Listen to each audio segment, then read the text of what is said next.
leave it to the professionals.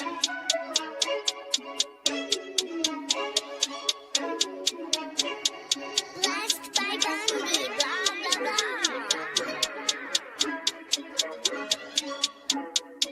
Started off with a bit, now I got coin. I see where y'all going. Been poppin' since Web 1, hella hoes on Web 2. I was living a dream, now I'm on Web 3. And it is what it seems, topping the pyramid schemes, I'm telling you. I'll sell you a percentage on Nebula. Shout out to Vince, he'll set it up. Surfing on the web and I'm shooting at 3. I've been goated when I got my G. I'm an alien boy from a different planet, yeah. So I got my drink, I'm riding in the 1920s Model T Ford. Car era lore. Call me Levi playing on the keys, boy. And I'm about to put my gloves on. If I said it, then I meant that. Yeah, I like that one, I'm about to get that. Crash that whip for the drumsticks, whiplash. I'm about to get them all. Are you with that? In a white boat, surrounded by blue. I want one, but I got a cop too. I wanna fly high in the sky, arms out wide, trying to soar from a bird's eye view. I'm on fire, Ricky, Bobby, cracking the pavement, Whitney, Bobby. I'm a Saki bomb, Hiroshima, Nagasaki. Bruce Wayne been a dog, and I keep it 101, cause I'm feeling kinda spotty. You sipping on some rock, and I'm sipping on octane. The only thing around my neck is the Started off with a blockchain. bit, now I got coin. I see where y'all going. Been poppin' since Web 1, hella hoes on Web 2. I was living a dream, now I'm on Web 3. And it is what it seems, topping the pyramid schemes, I'm telling you. I'll sell you a percentage on Nebula. Shout out to Vince, he'll set it up. NFT, Twitter, blockchain. Seeing with the ghosts and we ballin' like LeBron James. Crypto. We can make a trade, get the memo. Reviews not falling for the FOMO. Listening to Coffee with Captain.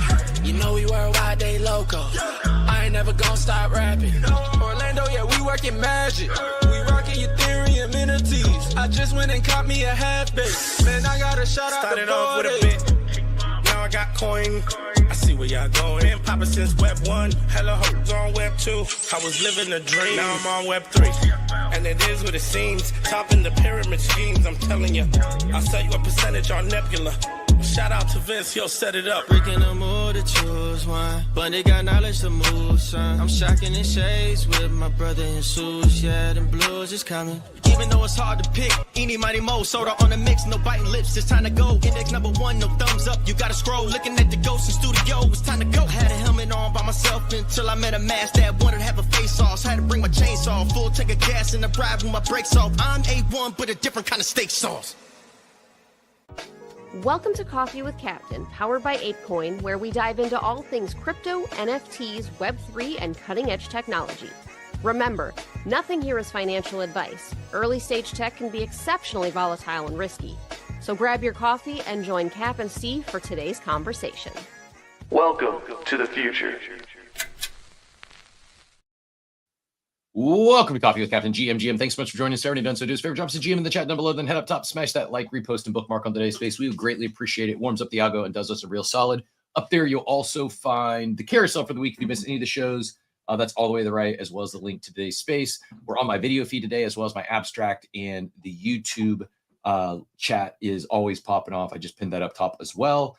And last but not least, the stream drop, it's doing its thing. I don't know what's happening over there. It's like every other day it doesn't load up, but or takes several attempts before it actually goes live. But I will keep doing it throughout the show. If we get it live, I'll let you know when it works. But as always, I'm Captain. I'm a co-host. Steve. Never any financial advice in the show. Crypto is risky, NFTs are risky, meme coins exception risky, and all go to zero, especially when the world of TradFi and crypto and every market, we patiently wait in the hanging on every word Jay Powell says today at 10 a.m. Eastern time. It blew my mind. I was thinking this was gonna be like an afternoon thing I get ready for, but we're gonna be locked in as we wrap up the show today. They're getting started out bright and early out in Jackson Hole today. So GL to everyone today that is opening up longs or shorts. Hopefully you're on the long side with me, but I don't feel great about it. And my heart and brain are probably not aligned on this one, but we ride. I saw my guy ODG Farmer is firing those longs. So we're gonna see how this goes. If we need to flip it this today, we will. But yes, this is not to get out of the cold open here. I'll do a proper intro and then we will talk about these. I did Solomon. I did see someone won a Bitcoin in pack rips at GameStop. GameStop pack rips, cardboard coming into our world with grail items. In this case, 1 Bitcoin is the grail they're chasing. So you love to see it. And yeah, more on that soon. But as always, I'm Captain Moco Steve. Wait, I already said that. So anyways, GM Steve, how you doing, sir?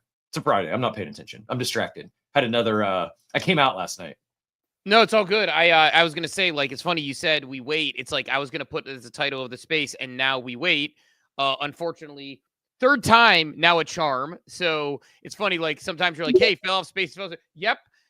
For whatever reason, lately, especially at the start, I think I got to start waiting until, like, nope, there we go again. You sent me the co-host, I hit accept, and it sent me right down to listener. So I'm jumping out. I'll try again in a couple of minutes, but, like, it's like my software is fully updated. Everything is good there. So I have no idea what possibly is causing this issue.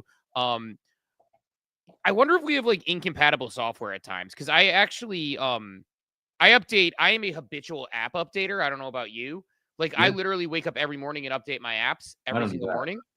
But it's with you. Here we go. To Peterson, by the way, GM. I think Jack and Hook will be a nice run on NFTs this weekend. If it's really bearish, discount sales. If it's really bullish, FOMO sales. Either way, I like the. I actually know what I really kind of net out. I think it's gonna be a nothing burger today. I think so too. I think you've all overreacted. I wouldn't be surprised if there's no indication of a rate cut or no rate cut. Like I just think he just talks about other things, and I wouldn't be surprised if we get almost no news out of today's meeting. See, I think we are going to get something. Like, I think he's going to talk about, like, I think there's going to be indication. My X is updated, by the way. I don't know what's going on, man. It's impossible for him to go up and not talk about the economy and the state of it that indicates one way or the other. Where I agree is I would agree that I think that we've done this thing where it's like we've worked ourselves into a shoot in both directions now. Mm-hmm. We had a parabolic run, we had a parabolic fall, and let's see, and now the call is the space. What do you know? Charm. Whoever said third is not accurate today. It's the 4th time is the charm when it comes to Twitter Spaces. Feel free to do whatever you'd like with the title. Yeah, it's all good. But no, I think it's going to be we're going to walk in. He's going to talk about the economy, and we're going to see like a 1% move one direction to the other, depending on how it goes. Like, I think it's going to be like that type of thing. Like, maybe that's exaggeration, but I don't think it's going to be, unless he comes out and says we are cutting rates or we're not cutting rates in that exact words, which he won't. There might be some directional indicators. I would be surprised if we have a parabolic move one way or the other. Now, again, we say not financial advice for a reason, because we are always wrong, and I'm not opening up liquidity pools this morning because I don't know if it's really going to chop. I'm going to wait until after. My best trade of the week, maybe month is? What's that? Short and easy. Oh, I'm sure. In terms of dollars, I didn't throw that much at it, but best trade, it's up 100% since yesterday morning. Yeah, I mean that was a no-brainer. But yeah, I just polymarket down to 2 for September rate cuts now too, which is like, I mean, I think Bank of America said they don't expect a rate cut for the rest of the year. Yeah, they're wrong. So yeah, I mean, they probably also said there are going to be multiple two rate cuts previously, right? So it's like it's based on how they're feeling in the moment. So, look, I mean, I get it. It's like the economy right now, if you're looking objectively at it, you're saying it's not a great time to cut rates, but they want to cut rates. They'll cut rates. Like, we'll see. But I think the market has reacted violently one way, violently the other way. I think the zoom out here thesis is kind of the one thing I keep saying is like, I don't know that it's going to be up and to the right. I can't tell you that for sure. I can tell you that we've never had a better story in crypto ever in the history of crypto. Like, and this isn't just like it's always better story for crypto each year. Last year, it wasn't looking so good at times. Year before, it wasn't looking so good at times. Everything is indicating as we continue to see more institutional buyers. We had another green day in ETH ETFs. I'm sure we'll get into all the ETH treasuries. I'm sure, or no, it was ETF inflows. I'm sure we'll get that in daily market update, and we'll get to all that shortly. But I mean, how could it be bad news when the chart that really matters, CME, has probabilities at 69%? Like, you can't script it any better. 69% chance of rate cut next month. Like, we're getting a rate cut. It's programmed. If it's 69% going into today, I don't know how you could bet against it. It is funny how like we look at 62%, which is a better than 50-50 shot as bad based on the fact that it was a given. I mean, we were expecting August and September for a while. What really threw the wrench into it is, again, economy, USA, not great. I'm not a macroeconomic expert. I'm not a global trade expert. I talk to people who are at times, but I am neither of those things. We're just at a point where right now, where we're at, there is just not a strong story for cutting rates, and we didn't expect the data to be this bad last month, and so here we are. I think it's pretty straightforward. So I don't know, man. I'm not getting myself like I said, I'm not getting myself worked up one way or the other. I'm not opening any LPs or any major positions or doing anything until 10 o'clock because I'm playing it a little more close to the vest there. We shall see how we proceed forward. I'm not going to sweat it one way or the other. It is what it is. We see where the chips are going to fall. And at least for me, I remain bullish long-term on the industry, and I'm going to keep parking some money in DeFi to make money while any of this happens one way or the other. And yeah, I'll probably be opening up LPs later today on things. I'll probably go back to Meteor with some Sol. I'll probably go over to Hyperliquid with a couple USDTO hypes and a hype ETH pool and play it that way. And we see where it goes. I'm not deterred, I guess, is where we're at. It's funny. They asked, to Peter's asking if we're staying on through 10 a.m. Watch it. You'll probably have to wait till Monday because I imagine if he goes on at 10, it's going to be a long speech. We're going to need to react. Per signal, I didn't validate it, but per signal, said went back and reviewed all of the last 8 Powell Jackson Hole's paragraphs or speeches, and per her, in the first paragraph, right in the opening is determines the tone. I didn't validate, but yeah, it may be a long meeting, but allegedly we'll get the direction right off the jump if he's gonna signal one way or the other.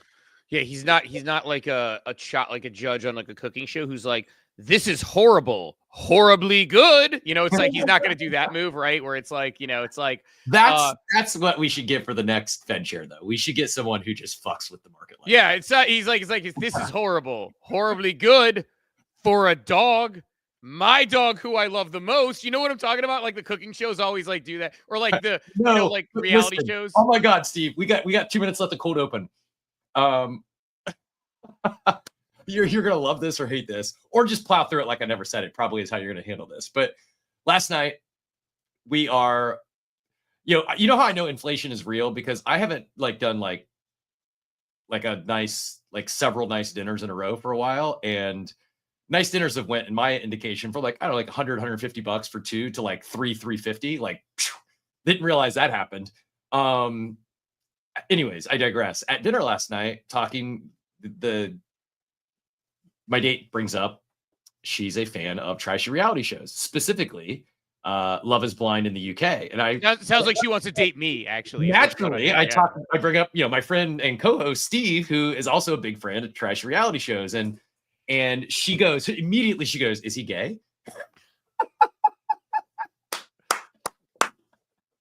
No, he's actually, him and his wife both are big fans of these trashy reality shows. So I don't know, man. If this continues on much longer, we may have a trashy reality TV show segment if she pulls me into your world. Dude, I hope. I'm telling you, good we got cold open material. I'll give a more wholesome cold open story in a minute. Proof, maybe not proof positive. I guess people can change, but I was going to say proof positive. I'm not gay because I was going to tell a story about my son, but I guess not necessarily because that happens. If we do, I'm telling you, what I love about the trashy reality shows is, the other part about it that's hilarious. Here's what's hilarious is I watch trashy reality shows the way I watch sports. I know the deep analytics, the indicators, the things. I have a photographic memory about them. My wife and I will be talking about it, and I'll be like, oh yeah, no. She was on this show and this show, then went on this show. And then after that, I know who the young stars are. I mean, Louis right now on Perfect Match is Steve is dialed into the trashy reality show analytics as I am best ball. This is where we're at in our lives. If you need a best ball take, who you should be picking in your 18th round, hit me up in the DMs. If you need to know who is the sleeper for this season's UK Love is Blind, Steve's got you. I'm telling you, like, I catch stars early. So there's this guy Louis who's like the hottest young star probably on these things. Like he's on this show Perfect Match right now. He's only 23. You assume he's in his late 20s because he's been on so many of these shows, but he got on 19 as like an amateur football player, soccer for those because he is British. But yeah, reality show prediction markets, Von Front, I could absolutely cook. I am This is a thing. This has to be a thing. I know because they're all pre-filmed. So unless it's like Big Brother, which I'm deep in right now, we're finally caught up on Big Brother, Survivor's pre-filmed. So Big Brother would be trading a pre-recorded prediction market. That's going to happen at some point. Love Island is live as well. So that one works. But no, it's like my wife and I watch them. One, it's great to shut off your brain. Two, like I would love to get in the Bill Simmons years ago did like a fantasy reality draft where they'd be like, even with Bachelor, they'd be like, you know, helicopter rides worth this many points, hot tubs worth this many points. Like he would do stuff like that. And then they would release scores. But yeah, man, it's a fun way to shut off your brain. So I hope you get into it because like you want to talk about some brain candy. Like everything I do, I read nonfiction books. I listen to podcasts that are self-improvement and like really intellectual conversations. I do this show. I get deep in the markets. Everything I work on is heady because I like that sort of thing. And then I watch reality TV to shut my brain off. It is my vice. It's funny. I was going to tell a more wholesome cold open story I forgot that I had, which was... it's amazing we're going wholesome compared to the conversation in the war room this morning. Oh, that was wholesome, if you want to go that direction. Without the... Did you catch? I don't know how you turn that into wholesome, but... Right. No. Drop the W. Got it? No? Still don't get it? All right, I'll put it in the I'm going to tag you in the war room so you understand the joke here and the reference. Thank you, Von Frunten gets it. Okay. All right. That's good, right?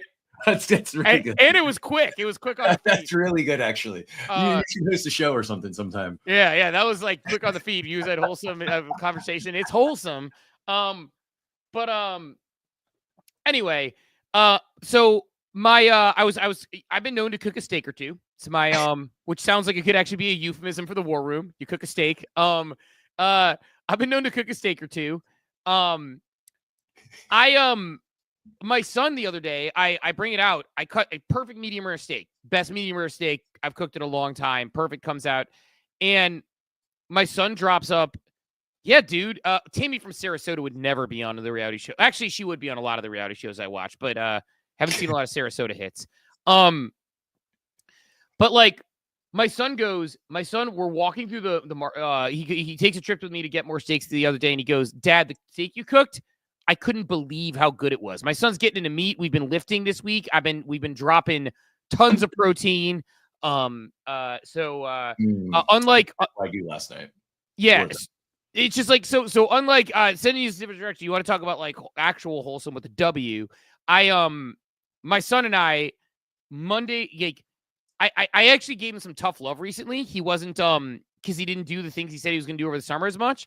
And it lit a fire under his ass. And Monday, Tuesday, Wednesday, Thursday, he's lifted. He's got soccer tonight, so he's not going to take a day off lifting. He's going to lift tomorrow and getting after it. And we're getting him on a pretty healthy diet. Like he's deep on, chicken and beef. And he ate a steak that I cooked medium rare and goes, I couldn't believe how good it was. It's one of the best things I've ever eaten. So again, one of the best things I've ever eaten. We're going to get off this. We're going to just change the subject here because anything you have can reference back to the filthy war room conversation that you and one Dow Jones are having as well. But in any case, Cap, look, we're hitting on the Fed meeting a little bit. I don't have a super deep Web3 list to go over today, right? Like, I think the thing is, Fed meeting today, let's make some predictions. And again, we're not financial advisors. We don't know what's going to happen. Cap is a little bit crazier with it. We talked about it at the top. I think regardless of the tone, I think we're going to go up 1 or 2% one way or the other, or down 1 or 2%. And I think we're going to hit some chop for a little bit here. Like, I think that the market isn't necessarily going to go parabolically up. I don't think it's going to go parabolically down unless there is something crazy said at this thing. I think we're going to hit some chop, which, look, we've gone up a bunch. We've gone down a bunch. I'm here for it. I'm here to LP and hit some chop. What are your thoughts? I mean, that's actually probably the smart, safe move. Is just break on fees today because people are definitely going to be trading. That is basically guaranteed. Is there's going to be a spike in volume around 10 a.m. today? Like, there's just no other way around it. People are going to be trading this.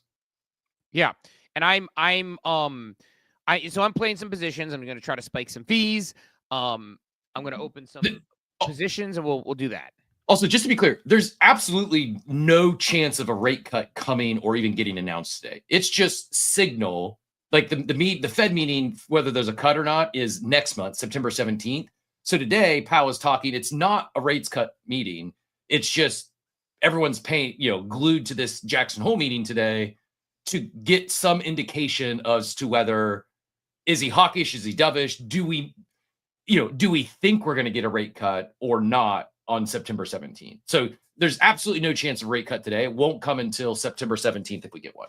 Right. Or October 25th, maybe. I don't know when the date is in October, but correct. We man, oh my God, I just thought about this. Is the October meeting while we're at Ape Fest? I do not know. I'm not quite the Fed expert on that. Also, if you want to, I mean, back to the war room conversation real quick. Halloween this year is going to be one for the ages. I'll just say that. We'll come back to that. That's the end of the cold open. But yeah, Halloween party this year is going to be that's all I can say right now. We're going to be handling Halloween a little bit differently this year, I think. I'm doing probably dressing up with my kids. You are doing God knows what. Not dressing up with my kids. That is, I will say. Yeah.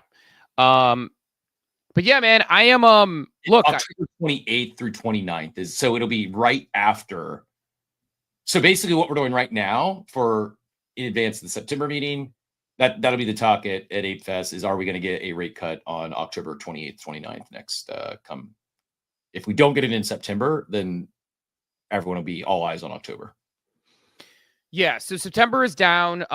October, I think, will be there you go. So it's going to be end of the month.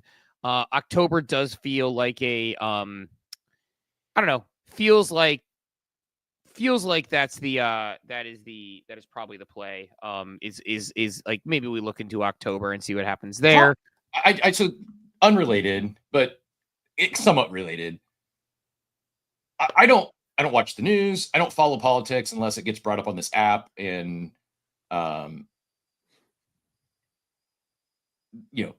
this show or it's something like I feel like I should at least be in the know of to maybe make a quote open joke. Like I thought we'd be talking about Cracker Barrel jokes this morning, but nothing really there except for the rebrand coin that's coming. I can't comprehend how the lead right now, again, it's very long, 3 years away still. Maybe actually not for the nominee. How in the world is Gavin Newsom like the runaway leader for the Democratic presidential nominee? And a second in the presidential election winner it's like right now it's JD Vance 27%, Gavin Newsom 18%. The Democratic nominee is Gavin Newsom 29%. I don't understand. What don't you understand? Which part? Like what you mean? How you is want to know why? Yeah, how? Yeah. Like because California's in great shape. Like how is what is so the guy done? He has a podcast, which sounds ridiculous, but that is actually but nobody cares. So he has a podcast. He looks the part. He's like he's not by people like Charlie Kirk on his own podcast. Yeah, it doesn't matter. Well,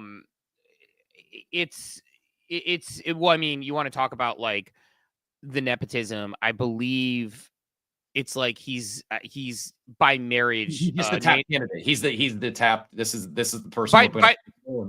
By marriage, he's Nancy Pelosi's nephew, I believe, and so he's well connected. Someone will have to check me on that, but I'm not positive. He is well connected.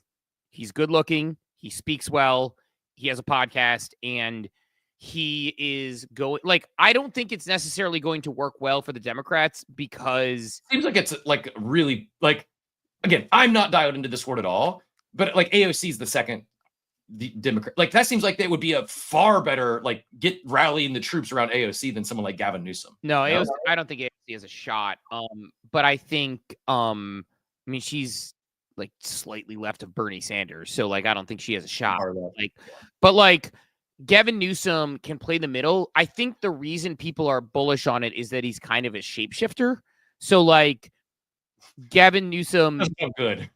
No, it's not. It's an old school politics thing, right? So like one of the stories that my brother actually, it's funny because he gets hammered on both sides. He got hammered on because he had a Trump story recently about Trump and Epstein that, he actually, like I said, like he called the White House and got Donald Trump on the phone, and Donald Trump called him fake news to his face, or to his. That's like a badge of honor.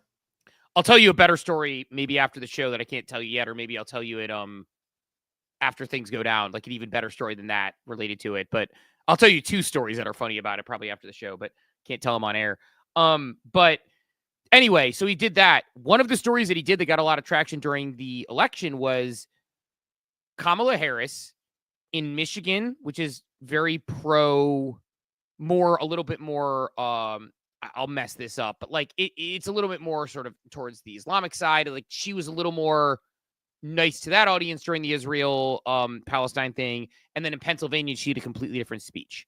And this is sort of the idea of politicians shape-shifting, right? You go to one swing state and you say what they want to hear. And you go to another one they want to hear. And before the internet, it didn't matter. You could say whatever you wanted. Well, my brother just pulled both speeches and put them out there and was like, yo, 2 separate messages here. Gavin Newsom does that well, and I think the Democrats still think that old playbook will work.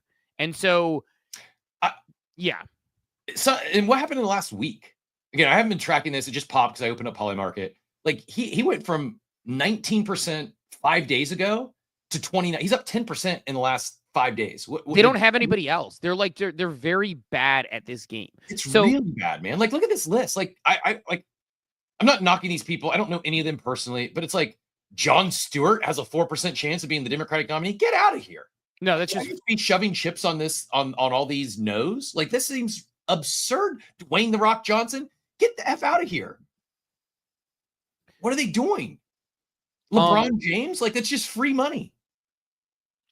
Yeah, it's not. Mr. Beast, he's not even old enough. Like this is literally free money. Now, granted, it's 99.90%, so you're probably betting like 1,000 to win 1,001. But like it is impossible unless they change the Constitution. Mr. Beast cannot be nominated for president. Am I taking crazy pills? I do love Mr. Beast having like the same percentage as like Bernie Sanders and Andrew Yang. Says a lot about the state of our politics.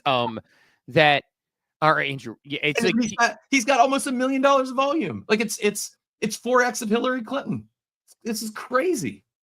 Maybe the moral of the story is just don't trust prediction markets. They're full of some nonsense sometimes. Yeah, no, Gavin Newsom is like their guy. He's been their guy. And like, I look, here's the thing I hate about politics is like I said this about, and this is like, I'm very middle ground. I've voted on kind of both sides of the aisle. And I will say the problem with politics is because they are very tone deaf and living in their own world and keeping their things the same. They don't like, I said when they elected Joe Biden in like last time when he beat Trump in 2020, my answer was, look, like you have 4 years to prop up a young, well-spoken member of your party to make them the person that you can mold into your candidate. And they didn't do it. They re-ran back with Joe Biden and then obviously ultimately Kamala Harris. And it was like a total losing proposition from the get-go. I think that's what I'm most in shock of is where are the new candidates? Like these people aren't getting it done. Like J.D. Vance is a new candidate for all intents and purposes, was a relatively unknown senator until he became the VP, right? Like, and he's young.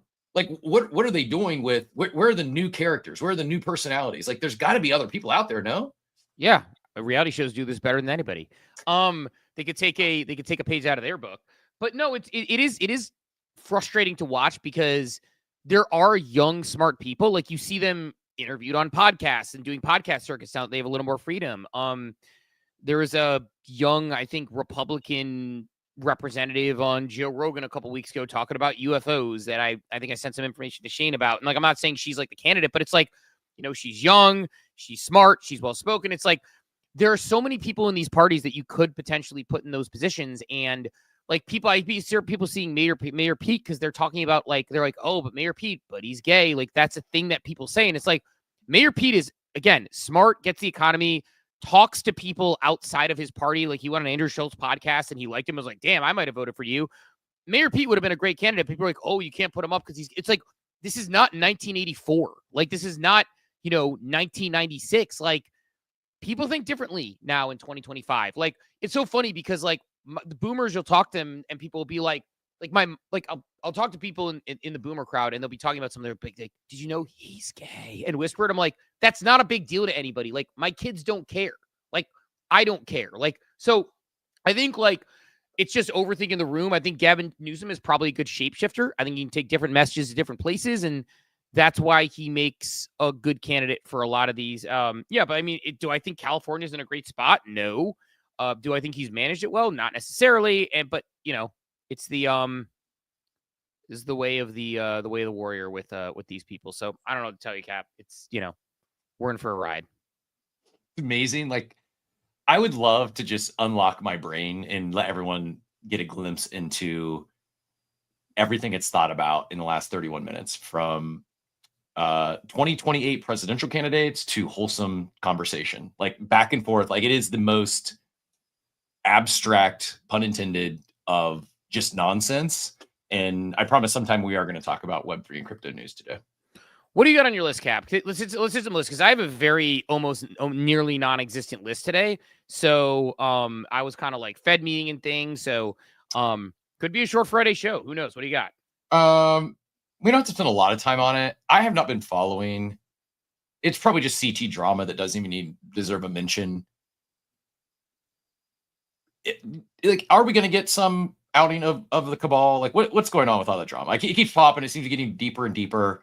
Have you been paying attention? I've not.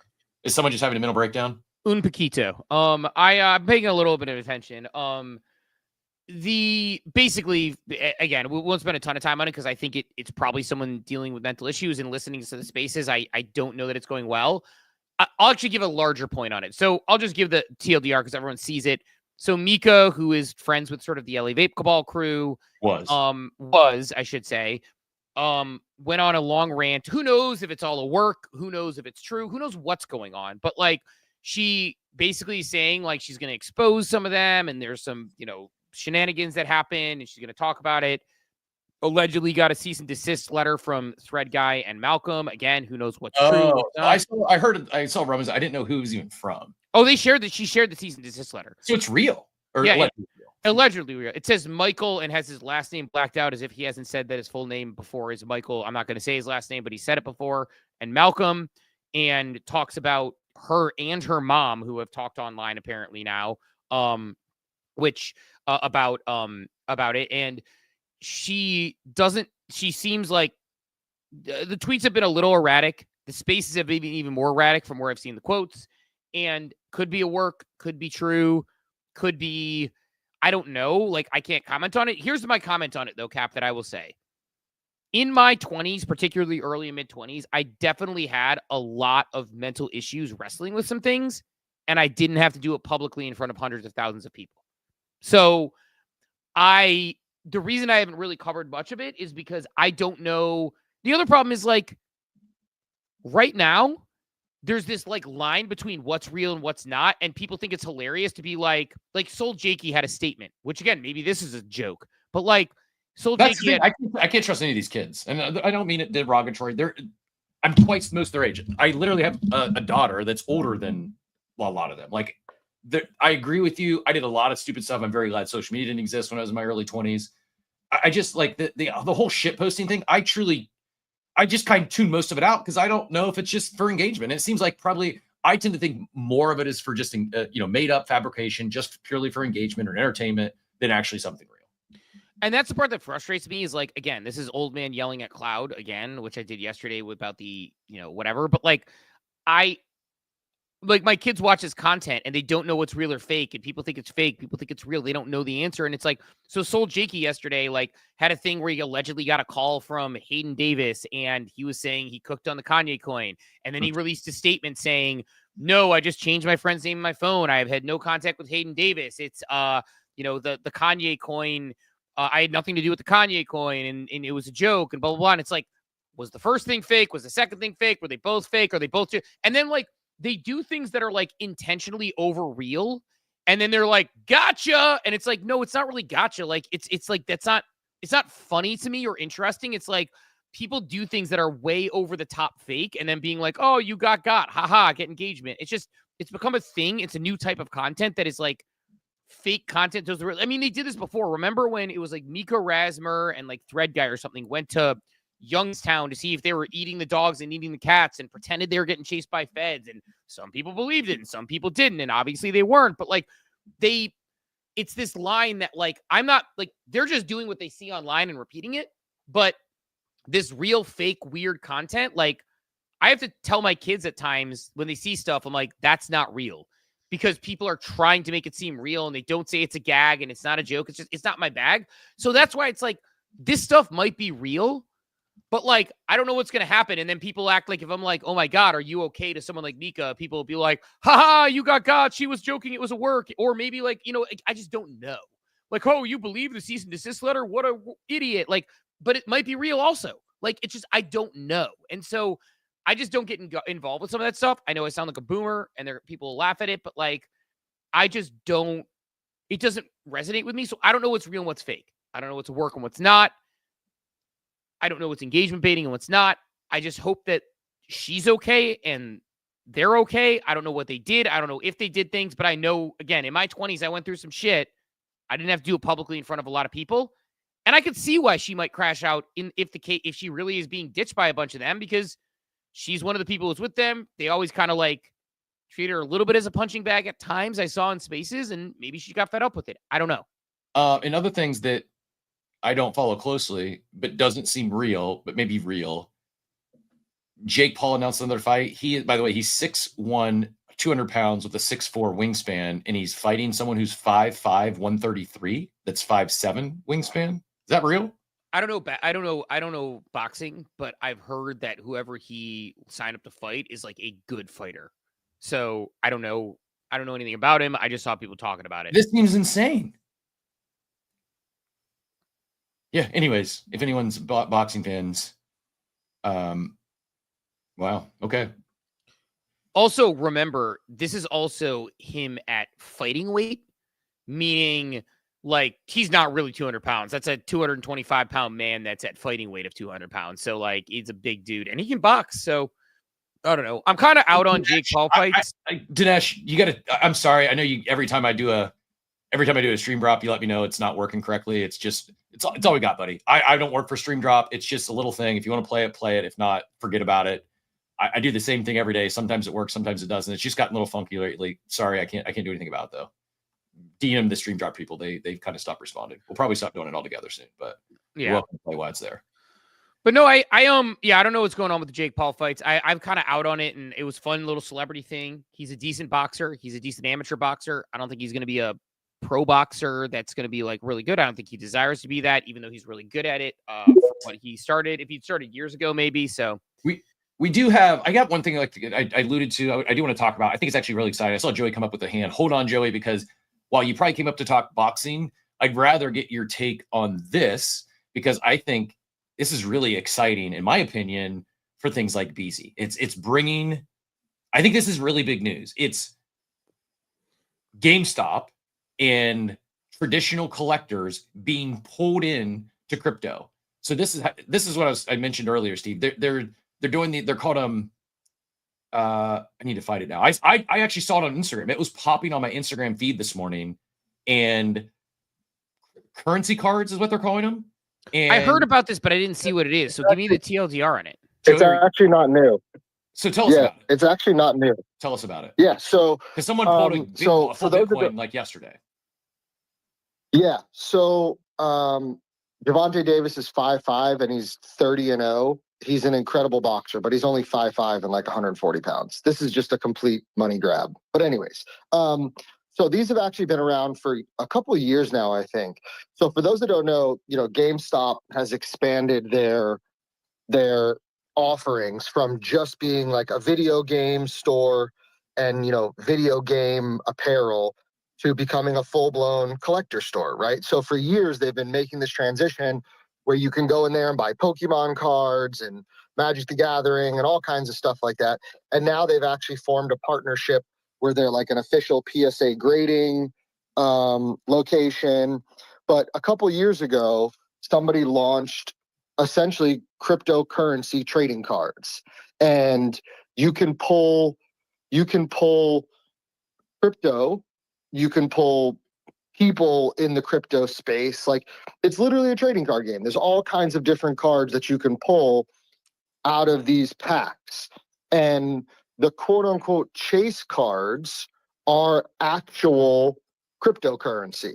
So you could pull an Ethereum, you could pull a Bitcoin.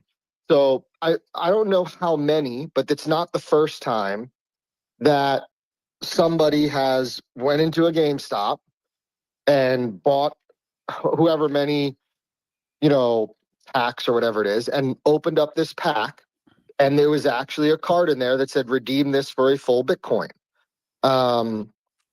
So I'm trying to find out what year it's, but I know it's been minimum probably 18 months they've been around now. But yeah, it's pretty cool. You could walk into a GameStop. They're right there on the back wall. They're from a company called Cardsmiths. You could pull like a Satoshi Nakamoto card. You can pull a Nikola Tesla card. There's all kinds of cards in there, but the top chase is pulling a card that you can redeem for a Bitcoin. Cap, I think like there's probably something here, not just with that, but like I'm too lazy to do it, but I think there's probably a cool execution to be done about like people minting a card with implied EV based on big prizes on the blockchain that does something like this, where it's like you have a set group of prizes that you're going to give away. The top chase item is a Bitcoin, and then there's like multiple other chase items, and you have people open packs to potentially win these. And the packs of the cards are NFTs that are just for collectibles. You can make them really crypto native, but you could have like, could you imagine like a fun thing where like you work with a company on pack, like you build on ApeChain a pack open mechanism, and you have 5 cards for each person that they pull. And like, there's like 1 Bitcoin, 1 ETH. There's some other big chase cards in there, some little like dust cards in there, like, like 0.02 ETH or whatever, which is not nothing. And then the rest of the cards are like fun designs from like crypto lore. Would be fun to do in a crypto environment. So yeah, I like the idea. It's fun. Ryan Cohen. This is actually Ryan Cohen, their CEO, who made his money on, I believe, Chewy, might have been part of the original like GME thing when it like the stock short squeeze, I believe, and then became their CEO. I'm not totally familiar, but as I was looking for that, I just saw.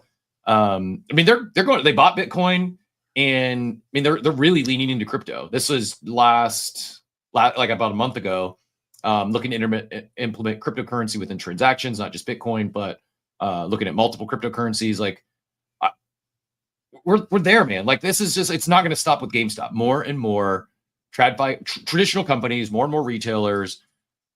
We talked about Steak and Shake and others. Like Bitcoin is not best for payments, but it starts there because it's the most familiar for the normies, right? Like we're going to see more and more of this. And this is just one of the other tailwinds that really no one's talking about. There's so much going on from government, regulatory, administration stuff that this sort of stuff is big news, I think. No?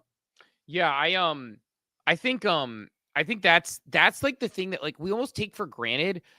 Like we're so spoiled in this space sometimes and take things for granted, I think. And I think we take for granted like the story is better than it's ever been. Like Tom Lee's talking about like the implied value of ETH being at $16,000.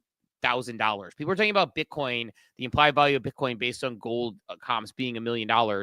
Not saying they're going there, but like there are like traditional finance people giving these thoughts on it.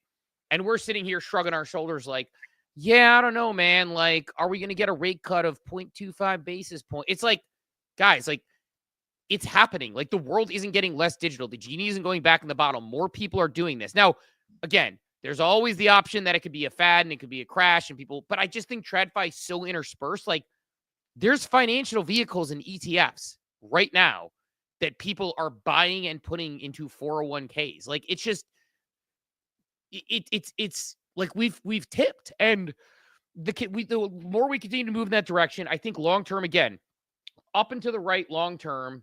I mean, look at this headline. GameStop, GME, and PSA announced Power Packs as physical digital collectible hybrid. And you know why they're doing that? You know why they're doing that? It's because people like my kids look at this and say, I want physical and digital. Like, it's no longer acceptable to just have a physical collecting strategy. It's like, that is a boomer take. It is a boomer take from, people like us and people in the millennial generation and maybe slightly younger who are like, oh no, like just, it's just physical. Like, I don't understand the digital things. Like, it is a given. If my kids collect something physical, they like to have something digital alongside of it. It's considered a major bonus. Like, I'm trying to get my daughter to clean her room because her room's a fucking mess. Like, she sat until she was back at school. But before she was back at school, she sat on the phone with her friends all day playing Grow a Garden, playing Ink games, which is the Squid Games on there, playing Among Us, playing Pet Simulator 99. Like, this is the entirety of their days.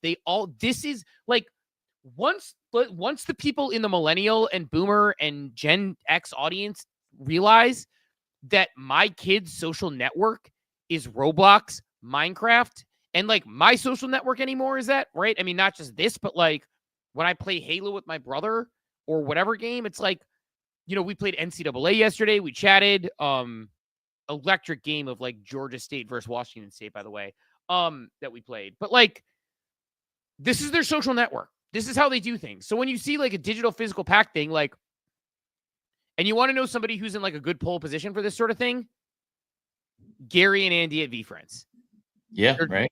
They've been, Spencer at Moonbirds and Orange Cap Games, like pole position for this sort of thing. Like, they get it. So I don't know. Like, these are, I'd buy these cards just to own them for funsies. And the digital side are they sold out? Can I just buy these? Oh, they are sold out. I mean, this is sold out at Cardsmith online, but I think I've seen anywhere from like $30 packs to $60 packs. This was Series 1. I think Series 2 just got launched. I think Series 2 was the most recent win. Series 5. Oh, wow. Geez. Series 5. So they've actually released like 14 or 15 different series. So they're on Series 5. They have like a summer set, a holiday set, Halloween set. So they've been around, it looks like, since at least 2024. But they're on. You can go right now and buy Series 5 directly on their website. On GameStop? Yeah, there's a bunch. You can buy Series 1. You can buy Series 1 directly on their website, same day delivery, but it's like $30 for a pack. You can get a box of Series 3, a mega box, 40 cards for $105.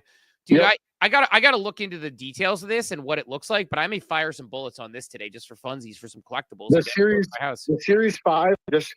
Series 5 just came out, I believe. And you can go on cardsmiths.com and you could pick up like a Series 5 mega box master. It's like 24 boxes for $2,500. And again, there's a Bitcoin in I don't know how many I've been trying to find the actual list of like what's contained. I haven't found it yet, but you go right on their website right now, cardsmiths.com, click on product sets, currency series. You'll see Series 1, 2, 3, 4, 5, this the is space wild. series, the cryptocurrency one. This is crazy. Yeah. Tons of them. Yeah, I might. Is it a game or is it purely just to collect collectible cards? No, it's just collectible cards. So like, it's wild to me. Like I didn't see this coming. I struggled to understand collectibles outside of sports, and it's obviously happening. It was just I didn't get it. I still don't fully get it, but like, are people really collecting these, or they're just going for the chase items? I mean, I would imagine. I mean, there's artists featured in every collection. So there's like artist renderings of, Satoshi Nakamoto and Nikolai Tesla and Mickey Mantle and Babe. Like, there's mixes of other things in there as well, and they're all done by guest artists. But I would imagine people like us, we're not collecting sets. We're we're trying to pull an Ethereum. We're trying to pull a Bitcoin, stuff like that from it. But it's not a game. It's just a collectible set. Yeah, I'm going to get in the old ChatGPT machine and find out what chase items are, so I don't buy spoiled milk. If they're like, oh yeah, all the Bitcoins have been pulled out of Series 1. Congrats on the $30 cards you bought. But I'll collect some of these for funsies. Grade them or something. Just have some fun ones that exist. But yeah, I think it's just, the point is, like, this is a digital thing that offers obviously Bitcoin with it and potential other big chase items. I do think that, again, the digital physical collectible isn't going away. It is a thing. It is going to exist, and it is going to continue to exist. So I'm going to I'm going to poke around on these. And I just found it says Series 5 has the largest ever offering of cryptocurrency redemption cards in Cardsmith history, exchangeable for varying amounts of Bitcoin, Ethereum, Litecoin, and Dogecoin, including major hits like 1 Bitcoin and 1 Ethereum. So Yeah. you could win smaller amounts of Bitcoin, Ethereum, Litecoin, and Dogecoin. It's more than just the 1 Bitcoin or the 1 Ethereum. So there are smaller amounts that you could win. So you could potentially win something small and just pay for what you bought. So And the cool part is you don't have. And the cool part is you don't have to sell these, right? Like, so with normal trading cards, if you hit like the chase card in a Pokemon set, you got to go get it graded, or you got to sell it raw on eBay or whatever. With this, you literally just, if you hit a cryptocurrency, you just redeem it and it's yours. You don't have to worry about selling it. Yeah, I need to see how many community complaints and echo the lack of disclosure about the exact number of what Bitcoin cards. Not an official source, but it seems like they don't say how many are in it exactly. Which is, by the way, the most crypto move ever, that they're like, there's a prize, but we're not going to tell you exactly what it is. Buy the hype. It is the most crypto move ever to be like, we're not telling you exactly what is in them and how it's in them, but there is something in them. I don't know. I may fire at one of these. It's 109 for 8 packs on the mega box. I may fire at the 8 packs. Could do an irresponsible coffee with caffeine treasury purchase, and we could rip some on air or something. Hey, but Steve, I'd be down to I'll buy some. We could do a stream together if you want. Yeah, maybe I'll just buy like 8 packs of these, because they're not cheap. Like 8 packs for $109 is no joke. And you're basically buying without knowing the exact supply, without buying the number that are being printed, and without not knowing exactly what you're going to be able to pull. So like, I do think there is a little bit, like, it is a steep price considering you just don't know exactly where you're going to net out. And it's probably not buying something that is plus EV by any means. But yeah, in February 29th, 2024, a GameStop customer pulled a full Bitcoin out of Series 2. And then January 28th, 2025, a Cardsmith highlighted another collector who pulled 1 Bitcoin as well. So, yeah, man, I don't know.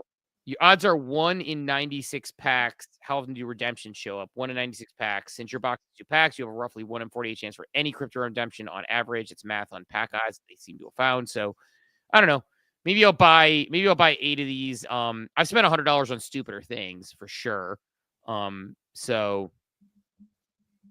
I think maybe I'll rip a few of these, and maybe I'll even go and get a couple other series on them, Cap. But you're gonna buy some cards. You're gonna play the game, Cap.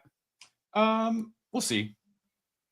I mean, if I'm in a GameStop and I see one, I'll probably will. I don't know if I'm gonna like go buy some online. Maybe I don't know. Probably should look at like actual odds before I do that. If it's EV, maybe, but if not, probably just pass. I'll shoot you straight. I mean, I'll show these real quick. I don't know if you're looking at them. I actually think these are cool design cards. Look at this. The Satoshi Nakamoto one here. It's pretty cool. The Barry Ball. You gotta look online. You gotta go on like eBay and see if like any of the non-crypto cards are worth something, right? Because that's what I want to clearly, like, if it's only, they also have 101s, bro. Yeah, so if it's purely for the Bitcoin chase and it's negative EV, I'm probably out. But if the other cards have resale value, I would consider, yeah. Go ahead, Wally. Welcome to the stage, GM. No, you're good, brother. I was just gonna say, brother, I've been collecting these for over a year. I've been telling people about these, right? Have you had any good I've hits? been buying packs. Yeah, the Card Smith currencies. I've been buying here and there, you know, at different GameStops and stuff. And be honest with you, I've never pulled a cryptocurrency card to redeem anything. But Have any of the others the been resale profitable value flips for you? Yeah, the resale value is there, you know, especially if you get it graded or if you pull up, you know, there's certain cards that, let's say it's what you call it, Elon Musk, and then it's a gold one or whatever. It's like, it's kind of like Holy NFTs, shit. you know, that you get. I'm sharing my screen just so you know. Great call, Wally. The Elon Musk that I'm showing sold for $250 from Series 1, graded 9. A lot of $6 and $7 sales. A $400 sale in August on a Bitcoin card, $80 on a artificial intelligence card. A Harry Potter one sold for $1.99. My biggest takeaway on this, Steve, is this is crazy to me. Like, this is actually blowing my mind and just reinforcing how big of a market collectibles are. And like the idea of physical digital collectibles is programmed. It's almost as if someone should have went back to like 2021, 2022 and wrote a book on this, talked about how it could be the everything token. Yeah, it's almost as if it could be. It is funny. By the way, the Series 5 trading packs, it says pre-order, available date 10/15. That actually makes me want to order it. Wally, I don't know about you. That makes me want to order it more. Like, that makes me want to like order it because I love when you order something and you forget about it and then it shows up at your door and you're like, well, looky, or you get that notification. But yeah, man. So Wally, you've been collecting these for a while. You said you haven't any huge crypto hits. You pulled some good ones. Any tips? Should I be going Series 1, Series 2, Series 3, Series 4? Should I wait for Series 5? What are your thoughts on how I should play this? Well, to get Series 1, you got to buy them on eBay. You can't get them anymore. So that's where, you know, they become more expensive, man. I think I saw one pack for like $180. So yeah, good luck, brother.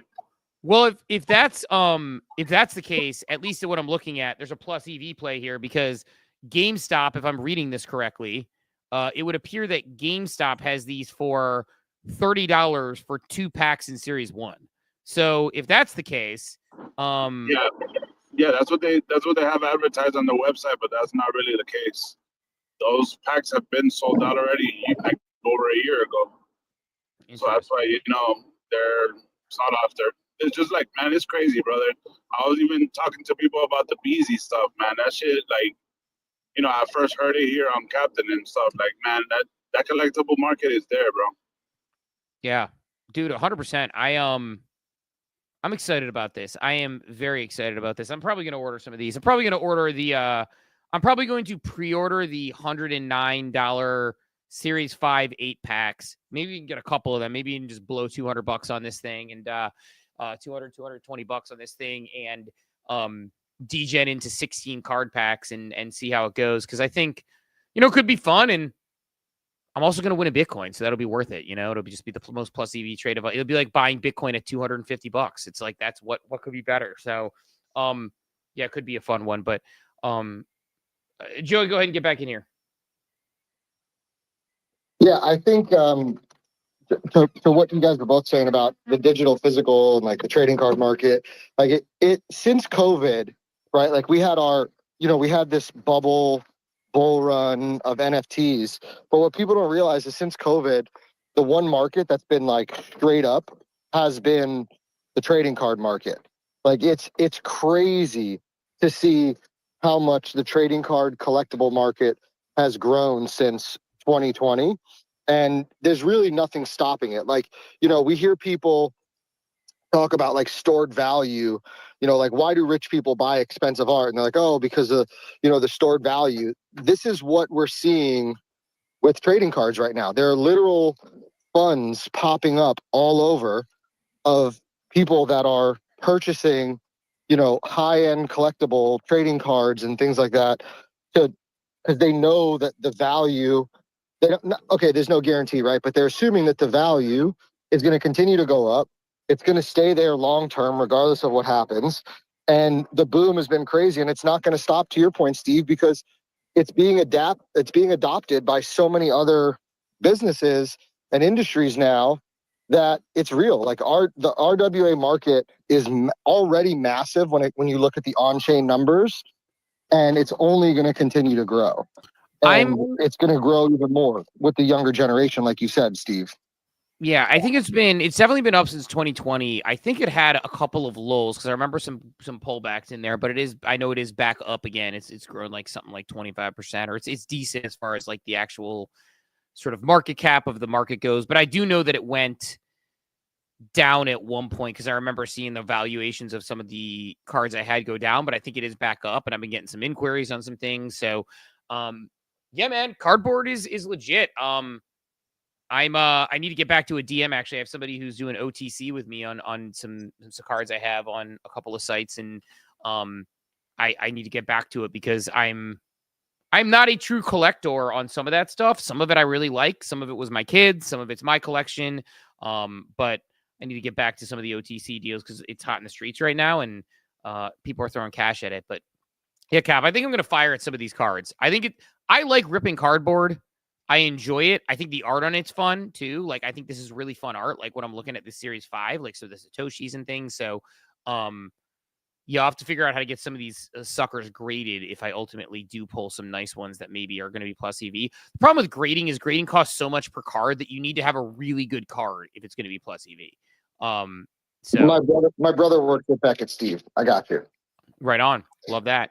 So we'll get it. We'll figure it out. But no, good stuff there for sure. I'm going to keep this tab open because I think that I'm going to fire at a couple of these packs and make an irresponsible decision. For sure. Trying to see what else I had. I literally lost my notes tab, so I'm missing my Coffee with Captain daily notes tab on this. Outside of that, Cap, I have a couple other items. Maybe I'll do a BZ Claw pull here, or I mean not a BZ Claw pull. My brain is completely brain dead on this Friday. Maybe I'll do my Wheel of Fate Silver Ball live. See if I can pull myself a mutant on this wonderful Friday. And I mean, the other thing that I had there, two things. One, I know we talked about looking at the market. We could even probably deal a market update if we want. But feels like we are just flat waiting in the wings for the next hour. There. Stablecoins, we hit on it quickly yesterday. MetaMask is dropping a stablecoin, does nothing for me. I get the reasoning for it. EU's looking at dropping a stablecoin on Ether Sol. I'll be honest, like with the MetaMask thing, I am a MetaMask user. I like MetaMask. It's an OG platform. I don't like it. Their recent update is trash. That's what I was going to say. It's garbage. Like, that's what I was going to say. Like, revert back to the old one. Rabby is the best. It's almost unusable. Like, try to change chains on there it's the worst version of MetaMask I've ever used, Steve. Yeah. Not only that, like, it makes you now manually change. It's so much better. It's not even comparable. I'm too lazy to switch over to Rabby wallet. Like, I know everybody tells me I should. I have a Rabby wallet. Same thing. I haven't exported the keys. It's so simple. It's so simple to use. When Dort, I think it was Dort suggested it, or Mayhem in the War Room, and like I couldn't believe I'd waited years to switch to Rabby. It's so simple to navigate. The UI is so simple. Like it literally lists out all of your, like if you ever forget where you stake tokens or deposit things, it literally has a whole section in Rabby wallet where it tells you where all your tokens are. And that, like I found $500 of random blast token because I had no idea that it was there, but Rabby knew it was there. Like it's such a better wallet than MetaMask. It's not even close. Yeah, even for the approvals, like you could do a one-click approval and it fucking takes away all your approvals from your wallet, bro. That's just amazing, bro. Yeah, I use both, though. I ain't gonna lie. MetaMask is the update to your point, Cap. I was gonna say, like everyone's like, yeah, Rapid Switch shows DeFi plays and everything. I'm just lazy, and it's a pain in the ass to switch wallets. It's like this update's gonna get me to do it though. Like seriously, it's on my list this weekend because it's that bad. Like if anyone from MetaMask listening, I should probably DM Michael K because I'm not even a hyperbole, not an exaggeration. It might be the worst tech update in terms of a software update I have ever experienced. Maybe it's just on my end, but I can't. I mean, like there's times like Apple releases iOS and there's some bugs and it's glitchy, and then they patch it like the next day and you can re-download the 18.001. This is really bad. Like it's this update is the final straw. This is what's going to finally get me to take the plunge and export my keys and start using Rabby. Yeah, it's bad. I know Rabby. Anyone has any ins in Rabby, let them know. I'd love to do I'd love to start shifting from a 4-year plus MetaMask loyal consumer, and then they tease us with a token, and then now there's just going to be a stable coin, and their updates suck. I would love to do a Rabby. Title sponsorships open. Coffee with Captain powered by Rabby. The wallet that's 10 times better than MetaMask. That'll be our title. Yeah, it's bad. Switching networks, the way you have to switch networks, and like you can add certain default ones, which is weird, and then the custom networks, it's like, oh, do you want to switch over to Flow? And it takes like 17 minutes to do that, by the way. Yeah, and like also not kidding. I missed the Cerebro mint yesterday because of that. Like it literally on me because I waited till like 10 minutes before, and the wallet it's archaic. It's almost unusable. Well, not only that, I do have good news for you on that. The keys of Power mint from Cerebro. You can get it cheaper. You could have got it on mint price now. Good. I'm sorry, not good for the mentors, but yeah, but no, but like like when I've been doing some stuff on Flow, and it's like I have to manually switch to Flow, and like when you're not on the network, it doesn't automatically switch to the network, which it used to, I think.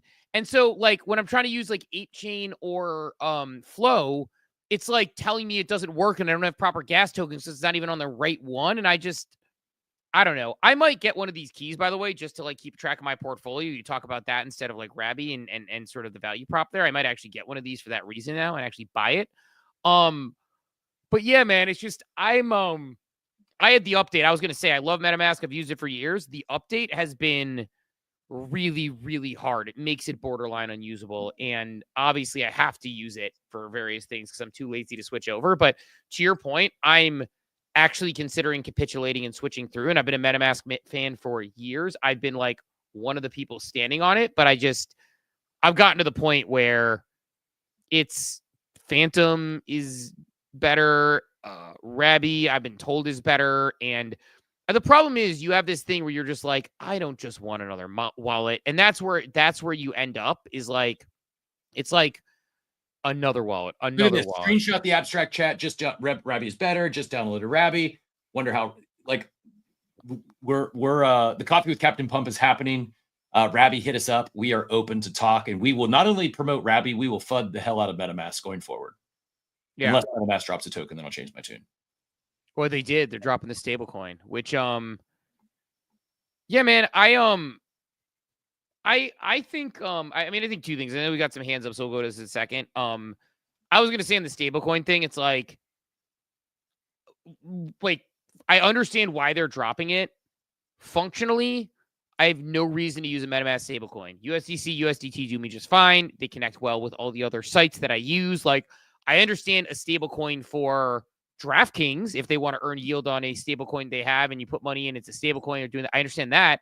On MetaMask, it's like, I don't know. I guess maybe if you have it in MetaMask, it'll like natively earn yield, maybe, and that would be the reason to hold it. That would be a reason. But yeah, I don't know. I'm too lazy to make the changes on Rabby. But a couple hands. Let's go to Wally, then we'll go back to Joey. And I know Depressive Hacks is coming up here as well. Wally, get back in here.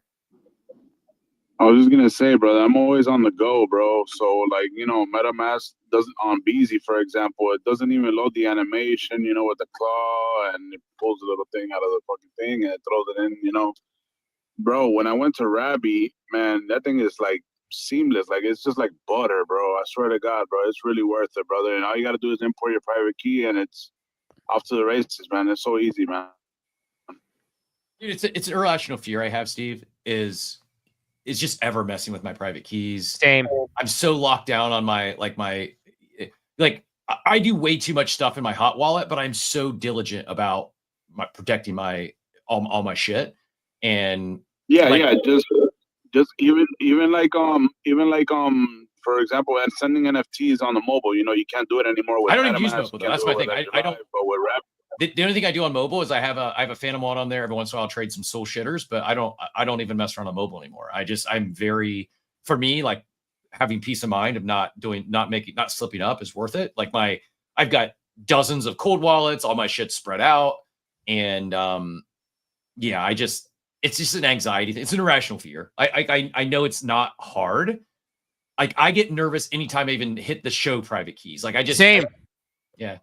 Sorry, no, it's the same, dude. I'm the same way. Like, you know me, like I'm the one who's preaching of wallet security. I'm the one who preaches don't do things on mobile. I'm the one who preaches all that stuff. I'm very similar. I have a I think a shitter trader on Phantom on my mobile, but I am very big on the security thing, and I don't like going through the private key song and dance. So I know that it's something I can do, but it's just like, it's like when people were talking about the ape chain Wheel of Fate, and they're like, oh yeah, you can just import your private key to this thing and it does the clicks for you. I'm like, absolutely fucking not. So like, I just think I don't know, that's my take on it. But let's go Joey DH and then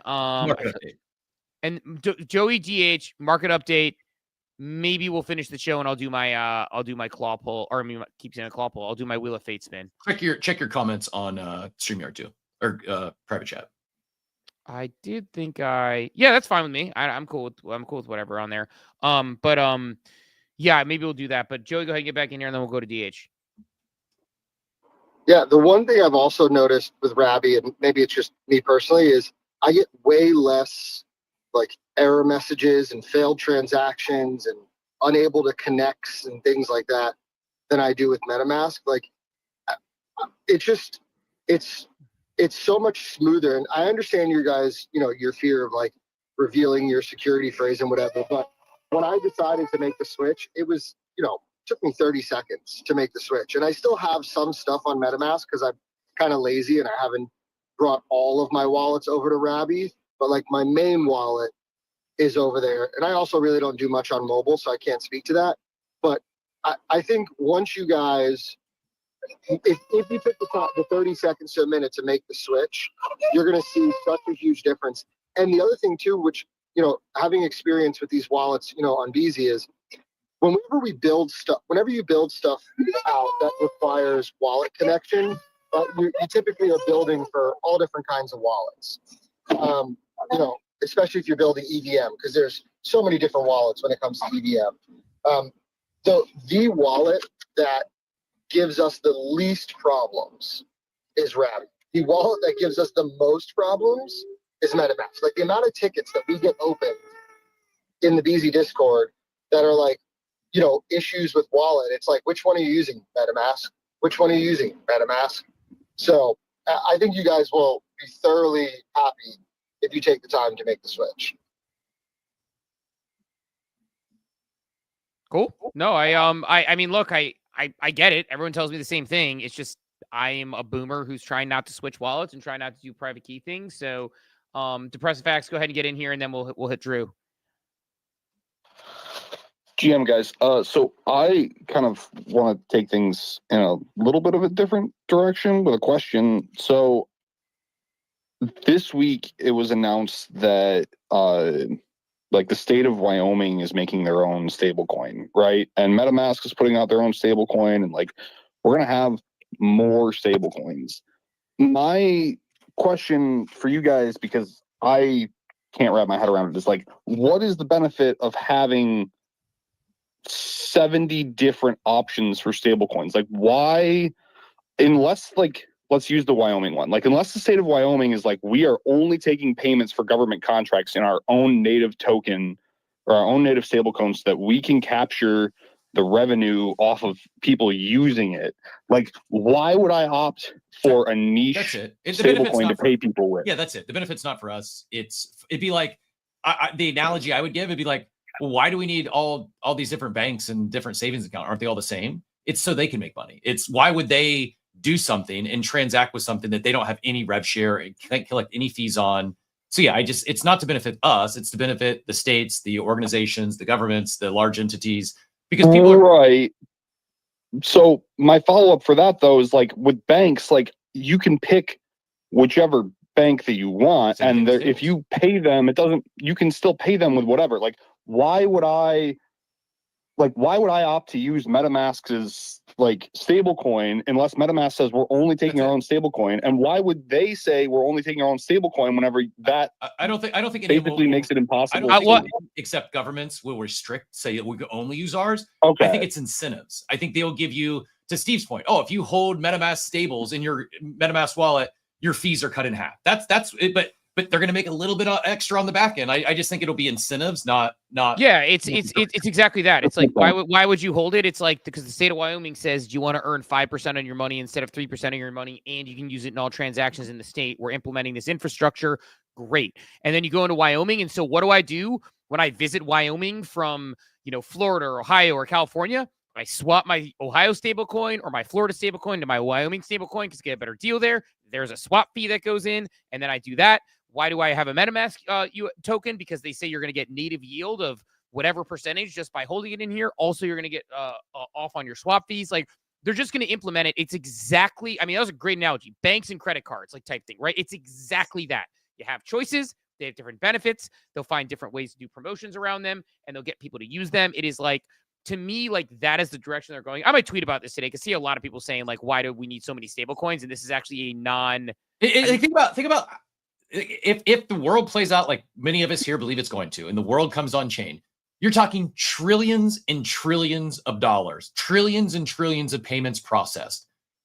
The reality is you need more than USDC and USDT. Yeah, and we don't today, but in a future state, like it'll seem normal, I think.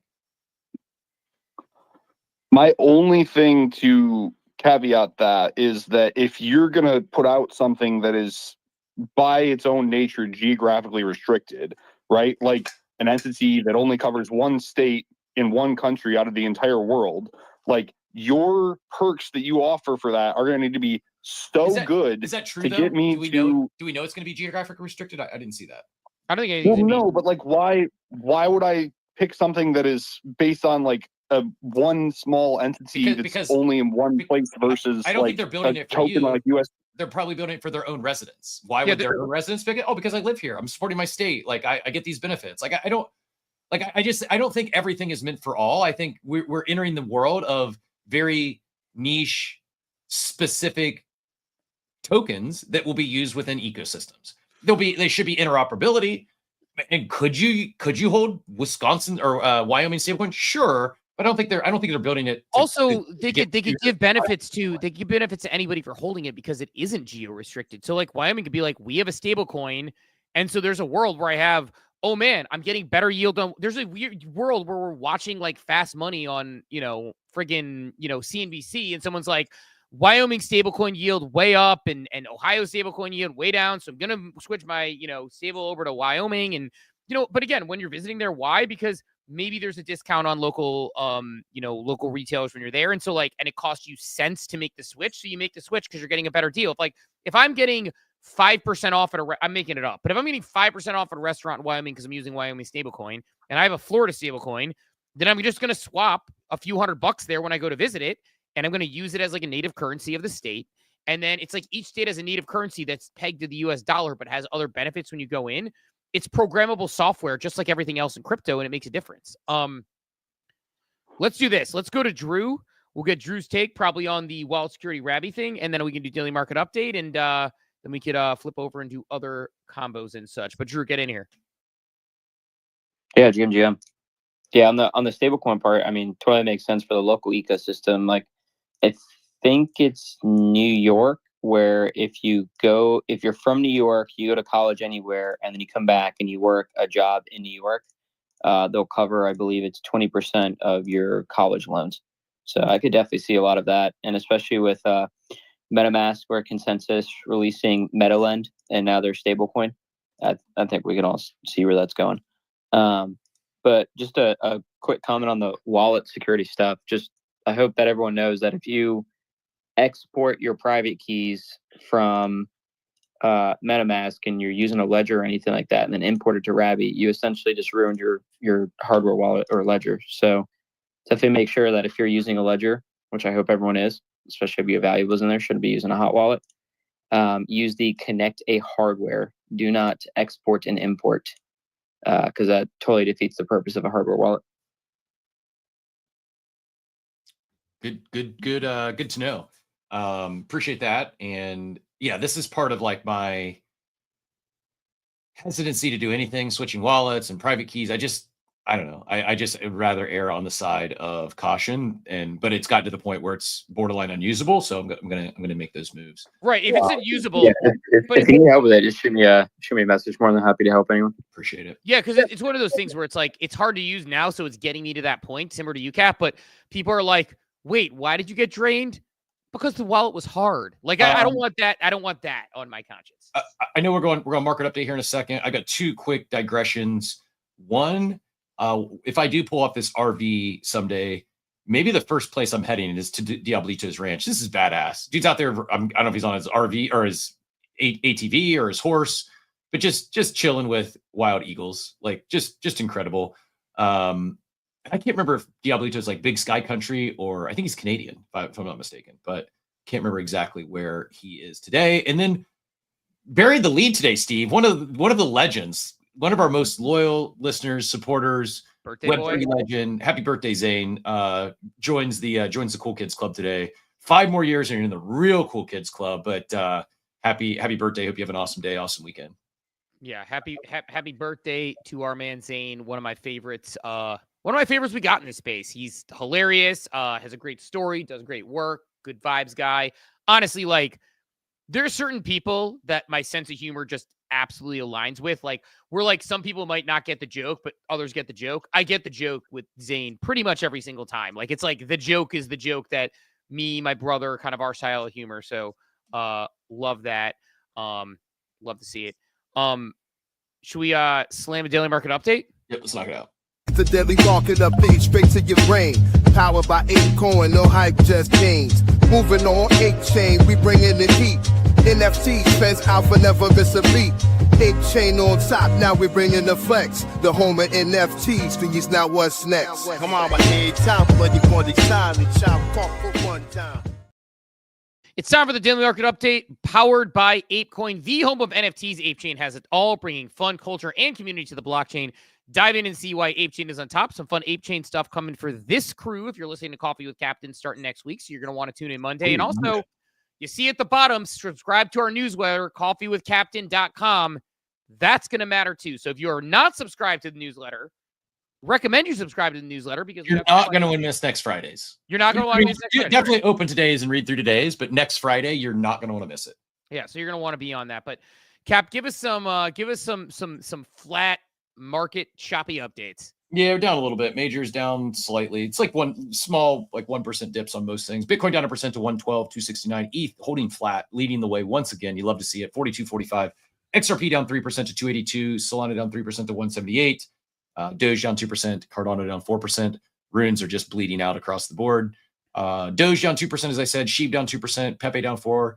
Pingo down 4%. Trump down 2%. Bonk down 3%. The big winner on the day might be Hyperliquid. I think I'll get to that at the top here in a second. Actually, I did see another one. It's probably in this one here. Bio.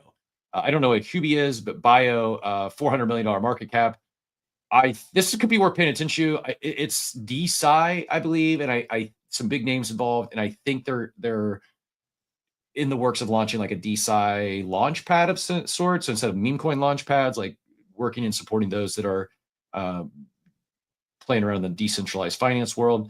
I don't know anything about it. Might do some more research later. I'm getting some Meebits FOMO. I should have bought when they're down about 0.5. Sergito seems to be hitting his stride, and I really do like this upgrade, upcycle, whatever they're calling it, where you can offer a few floor Meebits to get a grail. They're holding a bunch in their treasury. I like it. I like the motion that they're going there. It hasn't hit the pop like Moonbirds did with Spencer yet, but up 6.9% of the day. Little Pudgy's down 2% to 1.41. Snuggles, no idea what that is, but down 18%. Pudgy's down 2%, 12.44. Actually, someone just bought some, up down 1.5% to 12.44. Gotcha Weapon, must have been the OpenSea farm of the day? I guess. Yeah, there was an abstract. I think it was buy an abstract NFT. So here you go. Project Aeon. This is the NFT collection that's tied to SPX 6900. I'm not sure why it's down on the day. I don't know, maybe it was a big hoarder dumped. I haven't been tracking SPX 6900, but that's Murad's coin and then the corresponding NFT collection. Apes down 2.76% to 11.28. V1 CryptoPunks continue to surge up to 4.21 now. I don't know what's driving this. I'm actually thinking it is the Beeple event, to where he did the parody on Nakamigos being the V0s. And I think it just pulled attention to people maybe didn't know, or just drawing more attention that the first CryptoPunks to get dropped are actually the V1 CryptoPunks, not the V2s that trade at the much higher premium. Moonbirds, after they pumped yesterday, pulled back a little bit to down 8% on the day to 3.45. And as you mentioned, Alice Keys of Power, it's slightly below minute at 0.08, so just below mint price, but it must have ran up quite a bit because it's showing down 45%. So I guess minters and flippers did well. Those who held are down slightly. That's our daily market update, brought to you by ApeChain. ApeChain on top, home of NFTs, home of Otherside, home of Wheel of Fate, and might be just setting up our next conversation, kind of an impromptu special guest this morning, Steve. Yeah, looking forward to. We'll bring on Machiavelli here in a minute, but yeah, just on the Wheel of Fate conversation. I don't know. Part of me wants to keep holding my balls, and part of me wants to just like let her rip. But I did do my rant, my old man yells at cloud rant yesterday about the Wheel of Fate, which is, I will say it again: if you don't want to play, don't play. It's a free thing where you're being asked to push buttons. Like we have, again, I understand Diablito and some other people who have the issues who played the Spotlight. This is not applying to you, but it's just, don't push the buttons if you don't want to push the buttons. It's like, I'll share my take. J-Bon said it. And I love Nova. I think Nova's going to join us on Monday. This is my take though. J-Bon summed it up for me. I've seen discussions around Wheel of Fate transactions, good/bad for ApeChain. All I can think about, what if, Steve, what if ApeCoin is just testing gambling as an on-chain activity through the current pool of ApeChain users in preparation for an actual iGaming on-chain in the future? How? Via Wheel of Fate, we see ApeChain users get balls as passes and participate in Wheel of Fate gambling, reveal balls to see what prize you get via burning balls, burn losing tickets for more passes. Yes, all these steps require transactions on chain. Yes, that will inflate transaction on chain count. But what if, just what if, they are fully on, this is what fully on-chain gambling will look like. And ApeChain being a stakeholder of Gambler Casino, I think they were looking for a larger version of Wheel of Fate that will open up non-degen sometimes later. I know Wheel of Fate experience is not perfect. The anecdotes about how non-stop clicking that resembles that of the Forge Honey, maybe something for Head of Ape and the team to improve upon, should they want to bring this kind of experience to the iGaming crowd. I think we're going to see a big push into iGaming, on-chain casinos, et cetera, et cetera. I think, I don't think it's a coincidence that ApeFest is in Vegas this year. I don't know anything. To me, there's a lot of signal that this is essentially laying the foundation, and we're all beta testers right now. They're just not telling us exactly what we're testing for. But I think come October, we might have some more clarity around this. It's an interesting kind of next level thought that it's not just a one-off. It actually is going to be something else. There's more here. I'm convinced of it. I don't know anything. Maybe Simple Farmer will give us some alpha here, but I'm convinced that this is much, much bigger than just minting balls and spinning a wheel to try to win an ape. Like I just think this is laying the foundation for things that they could do in the future, from raffles to iGaming to casinos. Like maybe not, but I think this is, they needed to test some stuff. Tech is on-chain tech, blockchain tech can be finicky at times. And sometimes it's really, you can test in the test environment.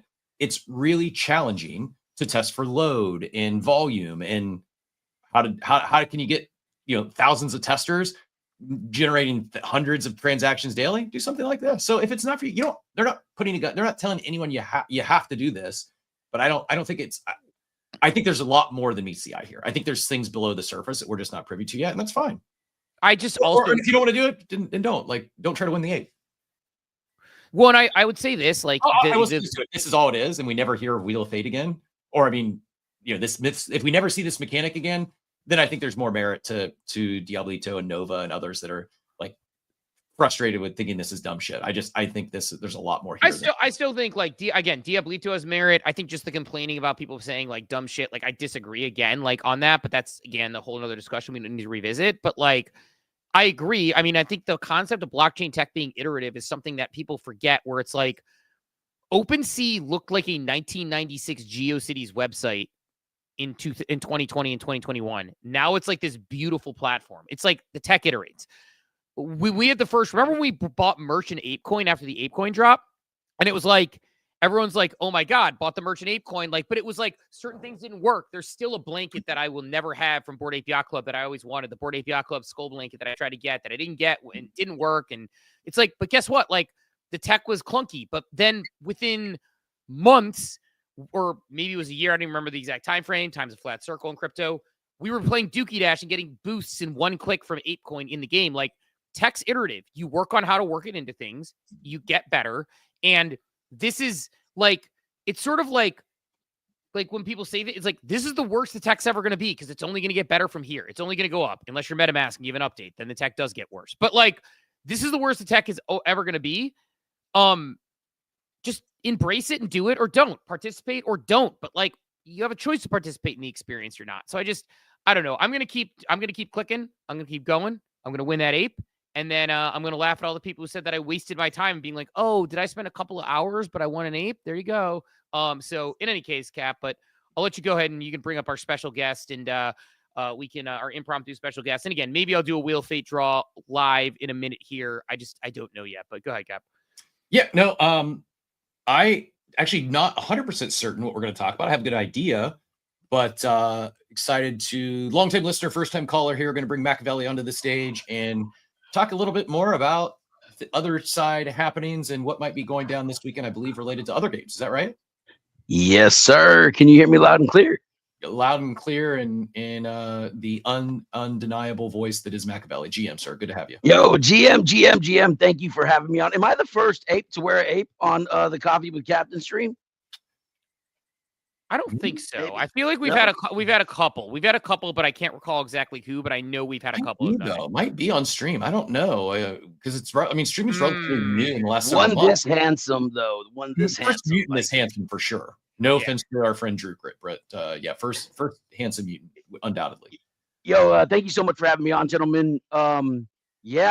Listen, for somebody who hadn't played video games for the past 15 years and being a member of the club and trying to be active and build community and be out here in the ape chain streets and stuff like that, like it was really refreshing to hop into that first bubble on the 23rd after, of course, playing Project Dragon and being a part of the world record setting and stuff like that. And like what's kind of like arose from like just community happenings and friends getting together has been kind of amazing over there on the other side, because when you think about a decentralized market or onboarding people into crypto, like we onboarded into this world and then they just let us create. Nobody bugged us. We didn't have to ask for permission.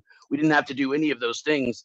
And we were able to kind of form this gameplay that, using the simple mechanics of the world. And here we are today. We are in Other Games 5 this Saturday. We are giving out a ton of coins because we know that the people love coins. You know what I'm saying? They love the NFTs. They love all that. But, can we make it rain? And right now we're doing a little engagement on the Other Games page. So last night we put out a post to raise the pool for 1,000 ape. They met those qualities. Later today, there'll be another post to raise it another 1,000 ape. And then if you meet that, I wouldn't be surprised if they raised it another 1,000 ape. You know what I'm saying? There's been a lot of also community donors and stuff like that. So shout out to all of them. It's been fun. Last night we did a show at Figgy. We had an impromptu glide to 3 locations. Gave out 140 ape donated by the Grailed show, and we had 3 winners on that. You know what I'm saying? It was very, very fun. We had about 50 people show up for that on the spot.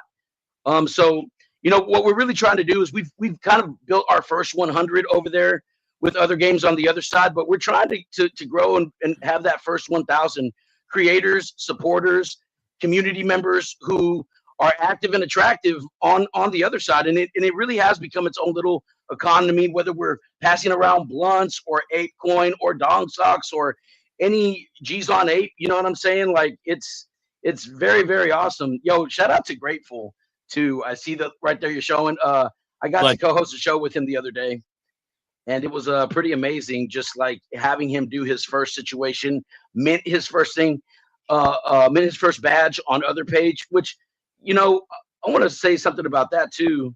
Coming into this ecosystem, like the other side, and already having like this core group of builders who'd kind of been waiting in the wings for this. And now they've like, you have the other page ready to go. The other side's persistent swamps taking off. We have outbreak fixing to come out. Like, what a fucking time to be alive. Sorry, I just cussed. All good. But yeah, I do agree. What a time to be alive. And it is really exciting to see this stuff come together. Said earlier, Steve, we talked about like the red light, green light, and just like command line, bathroom blitz did a great job. Season 0 was a hit there. People really enjoyed it. Won surprises. Not taking anything away from that, but this stuff here, where you got just these community-led initiatives happening on the other side, to Machiavelli's point, you got hundreds of like those first 100 loyal fans, those brand ambassadors are already in there, active on a regular basis, and this is the vision. This is how it happens, and top of the first inning here as it relates to Otherside, but absolutely love to see it. I'm not sure if I'll be able to make it Saturday, but I appreciate that I don't have to stay up past my bedtime for this one. 3 p.m. Eastern is when things kick off. Is that right? Yes, sir. I think that, we're trying to look at and find a time zone that equates with people and that they associate with and they want to show up for it this time. And we had a better turnout around this time last time versus this past weekend, and a lot of people reached out and said, oh, it's because it's the middle of the night in Europe and so on and so forth. So we're like, okay, then we're going to go right back and run it that way. But it could be Saturday, could be Sunday. And we will be like in the background. There's a lot of moving parts going on right now. We're meeting with community managers, founders, and stuff like that, because one of our goals is to onboard the world to the other side. And, with them ramping up and eventually, like, listen, I'm not a part of that team or anything, but I know the tools and we kind of can configure where this is all leading to, right? With the people being able to upload avatars, you know what I'm saying? Full on representation, people's ODK worlds opening up, all of these things happening. And so like, as we grow towards that, you know what I mean? Onboarding them now, getting their community active now, participating in the other games, hosting bubbles in the swamp, having your professional meetings, therapy sessions, anything that you think that you want to talk about or do privately, you can do in the other side. Like seriously, like like Figgy was telling us yesterday, there's several execs and stuff that are already using bubbles. And like, you'll go into the other side and all of a sudden there'll be a private bubble set up with like 5 different people in it. And, a few new people I've seen, some I haven't, and they're doing their thing. All of a sudden they pop their bubble, they're off running around, and then they go off into the real world, but it's exciting to see, people having a use case for it. And then socially, it's really brought us back to like being kids again. I'm going to be honest with you. Like you're gliding with your friends, you're running, you're racing, red light, green light, and there's like this honeybee, my man loves the drama. He loves like to see, to test the relationships and how active a community is with each other. And like, that has been probably one of the funnest things. And I actually turned it around this last games, because instead of, I asked somebody in the community, Mo, number 1 in Spotlight, I said, Mo, I need you to pick 5 people for me. And then he picked 5 people, and I said, you 5 people need to pick 5 people to kick out. And I felt so bad. I felt like, listen, so I stopped it right there, and I was like, listen, guys, I can't do this because I love you all. So everybody's going to pick one person right now, and that one person is the winner of this bubble. They're going to get the ape. And literally, like 10 people typed a name, and I'm not going to say it loud because it's like, it could be but and then said it out loud, and I was like, okay, that's our person. Does anybody disagree?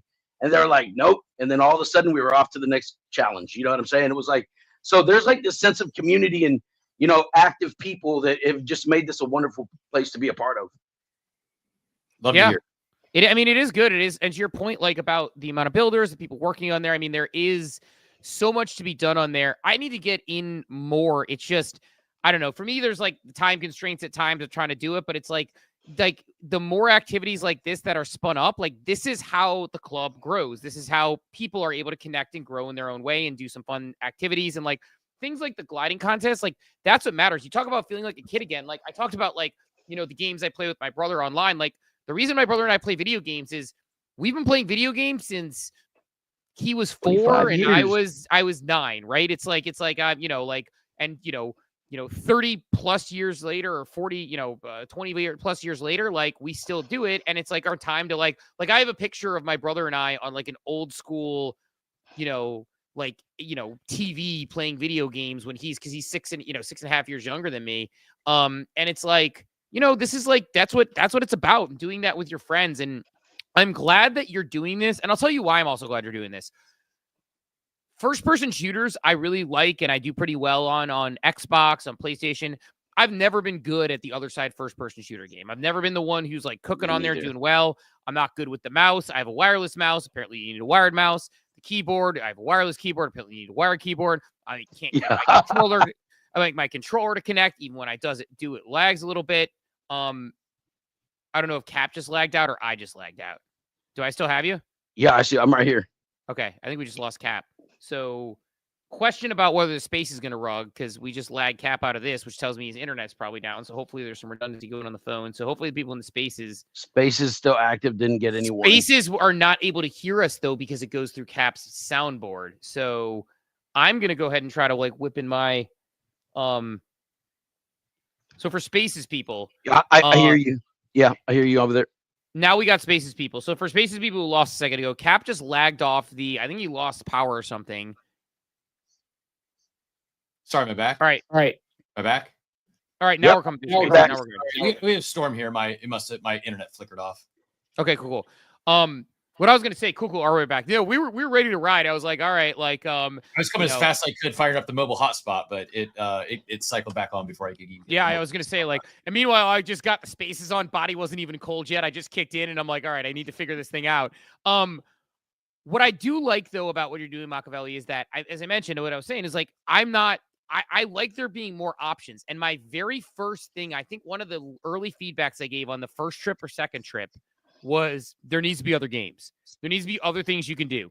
And what you're doing is providing quick, and I even talked about quick, easy other games where, you could, the gliding game like you talked about, or, things that are like, Squid Games. Like I keep waiting for like someone to do a Squid Games game because if somebody in an ODK built Ink games in Roblox, it's like the most popular game in Roblox.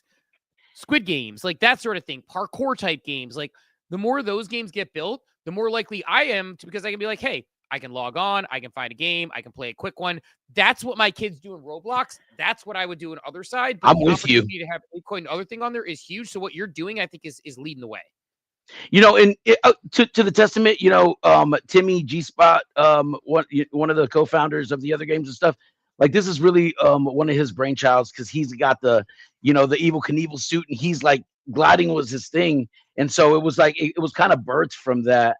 I'd love to have the guys on the show so that you could get like the full story one day. The full effect of the 4 horsemen is what they've been calling us. But yeah, man, the social experience is important for the metaverse, and being able to like saying you want to onboard the world to a place is great. But what we said, when we get them here, what are we doing?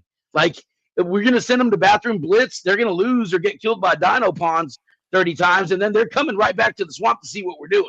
So, having the games has really just like brought that immersive experience. And I've already reached out to the A-Team team and had some other meetings, because I'd like to do movie nights and other activations in there, utilize the actual world that, brings people in. And like, I want to spend time in there. So why not do the things that I like to do in there, so to speak? And so like, I think that there's this opportunity for any creator, anybody who's like really with, like, I can't wait till Rock Soul's in there and like the OV screens in the back of the bubble, and he's out there really painting the streets with his graffiti style. Like, the man can do wonders with the real can and with the VR can. Like, it's not even a joke, and like I feel like we're gonna be ramping up to those type of experiences and that kind of world building, and like that Roblox for adults is here. It's called the Otherside. This is the next medium of the social revolution, because you feel like you're with your friends. Listen, looking at your ape, looking at Cap's ape, looking at PP Man, Garga, all those people run around, and like, that it's them. Like, it's not even a joke. That makes the world a difference in there. And so I'm so happy to be a part of it. And thank you all for, the support and talking about it and stuff like that. We really, really do appreciate it. Yeah, this is where it's going. This is where the puck's going for a lot of things. And the more you're able to do that, it's like, for a streaming game sake, you absolutely have to have the bathroom blitz and have the absolute chads on there, going on there and whipping it up and, going after each other. Like, I think that's the streamable content. That's the game people want to watch, that, people watch competitively in gaming. And then, you look at, this sort of stuff. This is the more practical thing, which again, I'll say it again. I said it before, I'll say it again. Like, I said this the other day when we talked about the influence of Eastern culture on the United States, is that you see what kids are doing, and kids in the age ranges of, say, we'll say 9 and 10 to like 15 to 17 type ranges, like, so like 9 to 17, we'll call it. That's where you know what's coming next in culture. What my kids are doing online is not going to end. They're not going to be grown-ups and be like, hey, we're just giving this up and no longer having these experiences. The same way that I play Halo with my brother and grew up doing that is the same way that people will grow up and saying they want these metaverse experiences, but they want them to be up-leveled. And, you know, whether it's casino gambling-based games, which I think are not noteworthy, but it's like people always think like I see a lot from like the sort of like, you know, the, what's it called, crew, like sort of the boomer crew that's like trading Solana coins being like, oh no, casino is the only thing all people care. No, it's not that they all want to play casino games. They all want to play social games together, and some want to play casino games. Not everybody wants to gamble. These types of games where you can just log on, play Squid Games, play parkour, jump in for 10 minutes, hop on a chat with your friends, hop out. This is what we do. I mean, this is literally my kids' activity, and they have a blast. And as a result, you know, by the way, like my kids probably play more together than they would if they didn't have this option, because them and all their friends, you don't have to be available. You don't have to bike to someone's house and maybe you can't make it. If you have 10 minutes, 20 minutes in between something, they hop on together and do it. And that's the direction this is going. So I think you're driving and you're leading the way towards what is actually the real use case that we're going to see here. Yo, thank you so much. And I just want to give a special shout out to G-Spot, Honeybee, Hype, you know what I'm saying? And then the entire community and the Yuga team, the Ape Chain team, everybody who's been supportive, responsive, listening to feedback, all of that. We appreciate it so much. It's really kind. And, yo, shout out to you guys right here. Every morning that I wake up and I miss cold open or something like that, like I feel like my day doesn't start. And it only happened in the summer because I didn't have the kids for 6 to 8 weeks. Now that they're back, like, yo, I'm here every day. But thank y'all so much for everything. Yes, sir. No, thanks for joining us and give us an update on everything you're doing. Like I said, we're supportive. We love it. And just keep doing what you're doing, man. That's what leaders do in the space. And this is what the Bored Ape Yacht Club was built on. It was built on people who are just picking up a shovel and doing their thing. So appreciate you. Thank you. Saturday, 3 p.m. EST. The games will begin shortly. Love it, man. Thanks for Good joining luck, us. everyone playing in the games. I think I will do my best to join this week or this Saturday. Right on, Cap. Appreciate you, Machiavelli. Yeah, thanks again for jumping on today. Appreciate it. And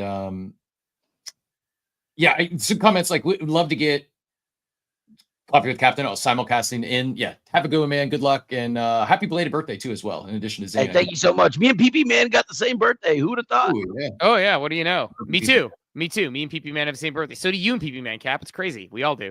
What were you gonna say? Sorry, you were in the middle of a sentence. Oh, just that. Yeah, we'd love to get coffee simulcasting into the other side. Not quite capable yet, but we'd like to as soon as we can figure out how to get it live without losing all of our current distribution channels. We are all in. I need to order an American Roadcaster today too. Also, by the way, with the goal of maybe on Sunday getting the setup so I can do it, because that way when you fly to Vegas the day before me, you can do it. By the way, sad. Also, by the way, another question got asked me last night, because getting ahead of myself here, but considering a Christmas cruise this year, looking at like the 20th through 27th, and I got asked so well, how will that work with your show? And I was like, oh, my co-host is awesome. He owes me he's been out a few weeks this year, so I'm taking any time off, so we're good. Just only one of us has to be there every day. We just need to sync up, because I believe I'm taking a Christmas cruise this year. Hopefully it's not during your Christmas cruise. Did you already book it? No. Okay, I was gonna say I'll pull in, because I do have a cruise coming up in December with the fam. 20 through 27th, I think, is the one I'm looking at. I'll make sure it syncs up so that we can do it. Otherwise, we'll have the first ever Coffee with Captain non-streak if it's going at the same time. We'll recruit 2 co-hosts that aren't us, is what we'll do.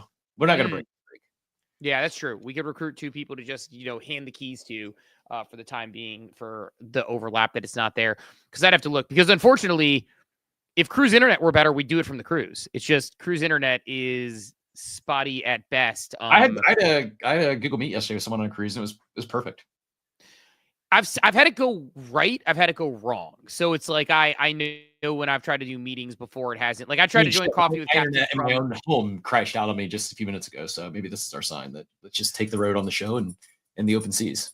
It's so funny. We you and I did try to join the show from my Disney cruise I think a couple years ago, and it just didn't work. Like people couldn't hear me. It was not connecting, couldn't catch me on. So I tried. So we can see, but there may be overlap there. I'll find my exact cruise dates and I'll share them offline with you so that we have them handy. But I'm definitely doing a cruise in December. December cruises, man, good stuff. Warm location, fun times. So what are you thinking cruise wise? Are you just thinking some Caribbean stuff?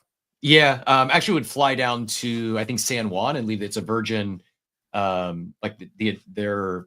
I've never done a Virgin cruise, but it's adult only. And it's got like 7 nights, but it's got like 5 or 6 port stops. It's very little like sea time, and it's just like it should be a good time. Is this a solo cruise? Uh-oh. All right, cool. No, like I said, getting ahead of myself. TBD. Yeah, dude. I would actually do a solo cruise too, for that matter. Like you can got a lot to do on cruises, but yeah. I would too. This one I've been invited, and yeah, I think speaking of escalating quickly, yeah, already too much. Already shared too much. Yeah, but we shall see. Don't want to jinx it. Put it in the universe. Good times. Cruises, by the way. Big person is also Mayhem. If you're still listening, is actually heading to Costa Rica tomorrow, and is big fan and trying to talk me to. That's the Caribbean DGen compound. Is I'm being peer pressured into Costa Rica. Dude, I will tell you. If we go outside, Costa Rica might be the landing pad. Or yeah. Yeah, no, I didn't know if you were like saying going to Costa Rica to play some Yeet Casino, or going to Costa Rica. Mm-hmm. For legit, dude. I'll say this. I know we had a cold open, we'll have a little cold close, like slower morning as we wait for the Fed. We're sort of in this holding pattern. Yeah, 2 things. I did pin up top the CoinDesk has a live feed of Jackson Hole and Powell speaking. And then obviously there's also at the clubhouse, starts at 10 a.m. Eastern as well. So if you want to listen to old men talk about potentially rate cuts, Jackson Hole's stream is up top. If you prefer fun stuff, at the clubhouse is also pinned up top. Yeah, I mean, good show. Maybe I'll save my silver ball. I don't know, man. I could just send it and just see if we get anything. I don't know. I was going to say on the cruise thing though, I never went on cruises until a few years ago. Didn't want to. After my dad passed away, my mom booked one on her dime because she didn't want to be around when my dad's birthday time frame, and it's around the Christmas time frame, and so we just did it. And I didn't want to go. My son didn't want to go. Our family fucking loves them now, man. Like, my daughter's a big fan too. They're awesome. Like, there's so many activities. We put down our phones and hang out together. We eat all our meals together. Like, there's so many things to do. I've said this before. My daughter's like a little cruise director. She finds like the little activities for the day, plans them out for us. And she even like does it for us, where she'll be like, Mom, Dad, you know that, that piano bar guy you like, he's playing at this place at this time. Like, she's our little cruise director. So like, I love them. The Alaskan cruise was next level. Recommend to anybody who's like wants to like enjoy Alaska. It's I think the best way to see Alaska, because you can do kind of sort of anything there. And yeah, man, it's a good time. You want me to should I spin my silver ball here real quick before we close out? Yeah, go for it. Good luck. Right, let's do Take this. it down. All right. What are you shooting for? Mutant? I'm shooting for a mutant. So Wheel of Fate, sharing the screen. Look at this guy flexing 740 balls. Yeah. Going to I still got 260 left a minute. A little more clicking to do. Going to spin my silver ball, chance to win a mutant. Let's roll this thing, man. And we're off. Oh, got to make my approvals. Got to really burn this silver ball. We spin.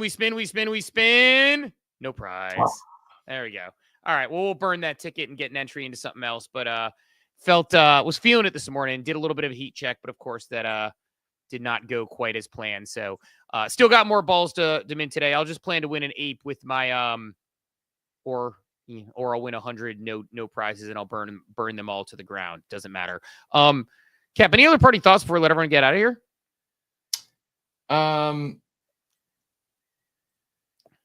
Yeah, just don't overreact today. I think the market's it's like zoom out. We've got insane tailwinds. It's the best environment we've ever had here. If we get rate cuts or not, is it going to be volatile? Yes. Could it be aggressive dump? Possibly. Just as we say when we open the show, don't put any money you can't afford to lose. Know that it could go to zero, but majors and stuff are going to be just fine. Don't get too down. Don't, if you can ride if you're long and you can ride it, then just ride it out. Like it's going to come back. It's not the end of the cycle. And there's just too much positive stuff happening in this space. The world we dreamed of and everything getting tokenized, everything coming out, it's happening. It's just nothing is always going to go up and up to the right only. It's dips, pullbacks. It's part of the cycle. And I just don't let today, whichever way it goes, like stress you out or worry you. And if you need to take some chips off the table, take some chips off the table. But it's just zoom out. We are in a really good spot, and it's going to keep getting better for a good period of time, I do believe. And don't lose any sleep over whichever decision comes in on September 17th. Yeah, I would agree with that. Just to co-sign on what you're saying there. I mean, for me personally, it's the reason why we say don't bet anything you can't afford to lose. Don't gamble with getting yourself over leveraged. Obviously, we all go a little bit overboard with some of the money we put in this space at times, so I get it.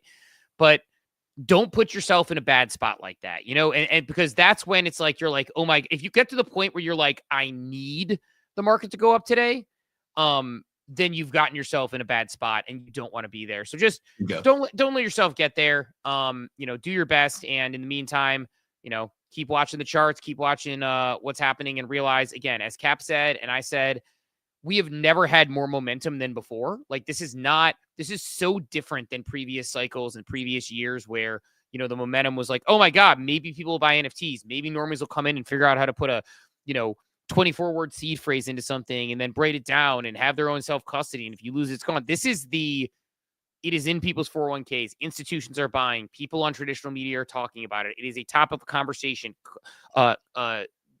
States are issuing stable coins. Like, this is where we want to be. So just know that, we got a long way to go. This is just the beginning, and it's only getting better from here. So no matter what happens today, like, don't hedge your feelings on the space on one suggestion of what the Fed might do in 2 or 3 weeks. So with that said, let's send everybody off in their day. I'm going to go mint some multi-balls, and then we will watch ourselves. Maybe I'll stream the CoinDesk meeting, see what Jay Powell is saying, and hopefully we get some good news. So that's appreciate all the tippers over on Abstract G8691. Really appreciate it. It doesn't go unnoticed. And if I ever miss any shout outs, yourself, Steve, on Frontin, all the love is greatly appreciated over there. And you all, like I said, it's far more than the Pingu, although I do like stacking Pingu. The tip is taken to heart. So thank you very much. Yeah, for sure. That's it. Let's let everyone stay off in their day. Appreciate everyone who came through today. We will talk to everybody bright and early Monday morning. Have some reactions to whatever the weekend brings us. Have a wonderful day, everybody. Thanks for tuning into Coffee with Captain, powered by ApeCoin. We hope you enjoyed the show, and remember, nothing we discussed today is financial advice. Until next time, keep exploring, stay curious, and we'll see you soon. Have a great day. Welcome to the future.